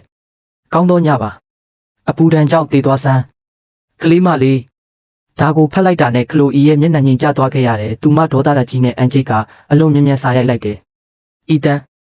ငါနင့်ကိုမရိုက်ခဲ့တာ၃နှစ်ခဲ့ပြီနင်တကယ်ပဲအရိုက်ခံချင်နေတာလားနင်တကယ်ပဲအရိုက်ခံချင်တာလားငါလုံးဝငြိမ်ကျသွားခဲ့တဲ့စက္ကန့်ပိုင်းကြာမှငါပြန်စာပို့လိုက်တယ်ဒီနေ့ခေတ်အင်တာနက်ပေါ်မှာလူတွေကဒါကိုပဲပြောနေကြတာမဟုတ်ဘူးလားခလိုအီဒေါသလွန်ပြီးယူချင်သွားခဲ့တယ်အီတန်နင်ကကြောက်ခစ်ကလူတစ်ယောက်လား ဘေးနားမှာထိုင်နေတဲ့နာတာလီကအရန်စိတ်ဝင်စားစွာနဲ့သူမကိုကြည့်ပြီးမေးလိုက်တယ်။နင့်ရဲ့အီတန်ကနင့်ကိုအရန်ဒေါသထွက်အောင်လုပ်လိုက်တာလား။ခလိုအီကသူမဖုန်းကိုတင်းတင်းကြပ်ကြပ်ကင်ထားပြီးပြောလိုက်တယ်။ငါဆုံးဖြတ်လိုက်ပြီ။ငါအနည်းဆုံး3ရက်လောက်သူ့ကိုလှစ်လူရှုမယ်သို့မဟုတ်အများဆုံး1ရက်ပေါ့။ချားစ်ကငါရဲ့ညှိတက်နေတဲ့မျက်နှာကိုကြည့်ပြီးမေးလိုက်တယ်။အဆင်ပြေသွားပြီလား။ပြီးတော့သူတကယ်ပဲပျော်ပျော်ရွှင်ရွှင်နဲ့အိပ်ယာဝင်သွားတာလား။ငါကဟုတ်ပါတယ်။သူအေးစစ်စစ်ပဲသွားအိပ်လိုက်ပါပြီ။နောက်တနေ့မနက်မှာခလိုအီဟာအကူကြံပေးတယောက်အနေနဲ့ကွင်းထဲမှာထိုင်ရင်သူမဖုန်းကိုခဏခဏစစ်ဆေးနေခဲ့တဲ့ဘေးနားမှာထိုင်နေတဲ့နာရာလီကမေးလိုက်တယ်။ခလိုအီအဲ့ဒီဖုန်းထဲကနေဂျာဒူ magical ပန်းပွင့်တွေထွက်လာလို့လားနင်ဒါကိုခဏခဏစစ်နေတာဘာဖြစ်လို့လဲ။ခလိုအီကအရန်ဝမ်းနေစွာနဲ့နှက်ခမ်းဆူလိုက်ပြီးပြောလိုက်တယ်။ဒါတွေအကုန်လုံးကအီတန်ကြောင့်ပဲဒီနေ့မနက်ငါသူ့စီမင်္ဂလာနံနက်ခင်းမှာဆိုတဲ့စာတစ်စောင်ပို့ခဲ့တယ်အခုမွန်းတဲ့တော့မယ်။ဒါပေမဲ့အဲ့ဒီအတုံးမကျတဲ့ကောင်ကခုထိပြန်မဖြေသေးဘူးငါသူ့ကို3ရက်လှစ်လူရှုမယ်လို့ပြောခဲ့တယ်။ဒါပေမဲ့အဲ့ဒါကသူပါငါ့ကိုလှစ်လူရှုရမယ်လို့ဆိုလိုတာမဟုတ်ဘူးလေငါစစ်တင်တန်းလေ့ကျင့်ရေးတပုံတောင်တင်ထားပြီးသူ့စာကိုပဲစောင့်နေခဲ့တာ။ဒီကောင်ကအနည်းဆုံးတော့လေ့ကျင့်ရေးဘယ်လိုလဲဆိုတာမေးလို့ရတာပဲမဟုတ်ဘူးလားအဲ့ဒါဆိုငါစိတ်ပျော့သွားပြီးပြန်ဖြေမိမှာငါသူ့ကိုအခွင့်အရေးပေးခဲ့ပေမဲ့သူအကုန်ဖျက်ဆီးလိုက်တာပဲ။နင်သူ့စီစာမပို့နဲ့လို့မပြောခဲ့ဘူးလား။ဒါဆိုသူကဘာလို့စာပို့ရမှာလဲ။နာရာလီကကိုမထိန်နိုင်ပဲခလိုအီရဲ့ပါးကိုဆွဲလိုက်ပြီးပြောလိုက်တယ်။ခလိုအီနင်ဒီလောက်ချစ်စရာကောင်းနေဖို့တကယ်လို့လားအကယ်၍သူနင့်စီစာမပို့ရင်နင်လဲသူ့စီပြန်မဖြေနဲ့ကဘာပေါ်မှာယောက်ျားတွေမရှာပါဘူး။အခြားတယောက်ရှာလိုက်အီတန်ကနင့်ရဲ့တခုလေးတော့ရွေးချယ်မှုမဟုတ်ပါဘူးငါညီမလေး။အေးစစ်စစ်စိတ်လျှော့ထားဘာဖြစ်လာမလဲကြည်တာပေါ့။ခလိုအီကသူ့မဖုန်းကိုထပ်မံစစ်ဆေးလိုက်ပေမဲ့ဘာမှစိတ်ချမှမရှိပါဘူး။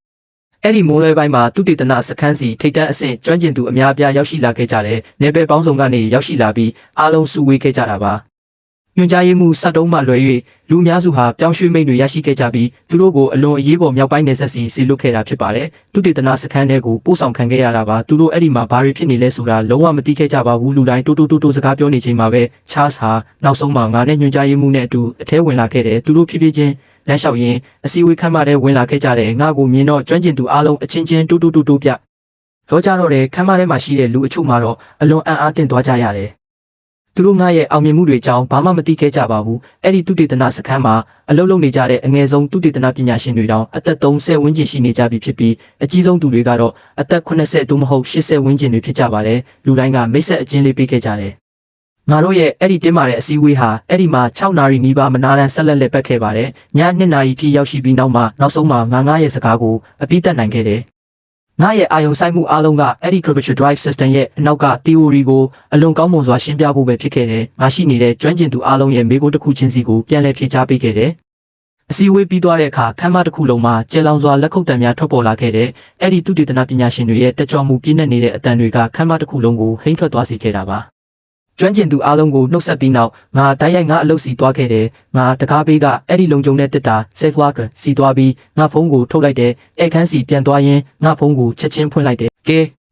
တငယ်ချင်းတို့ရေဒီဇလန်လေးကတော့ဒီနေရာမှာတင်ပြီးဆုံးသွားခဲ့ပါပြီဗီဒီယိုလေးကိုအဆုံးထိကြည့်ရှုပေးခဲ့ကြတဲ့အတွက်အားလုံးကိုအထူးပဲကျေးဇူးတင်ရှိပါတယ်တကယ်လို့ဗီဒီယိုလေးကိုသဘောကျတယ်ဆိုရင် like ပေးဖို့မမေ့ပါနဲ့ဦးကွန်မန့်မှာလည်းတည့်ရဲ့ထင်မြင်ယူဆချက်တွေကိုရေးသားပေးခဲ့ပါဦးနော်နောက်ထပ်ဗီဒီယိုအသစ်တွေကိုကြည့်ရှုနိုင်ဖို့ channel လေးကိုလည်း subscribe လုပ်ထားပေးပါဦးအားလုံးပဲကိုယ်စိတ်နှစ်ဖြာကျန်းမာကြပါစေနောက်ဗီဒီယိုမှာပြန်လည်ဆုံတွေ့ကြပါစို့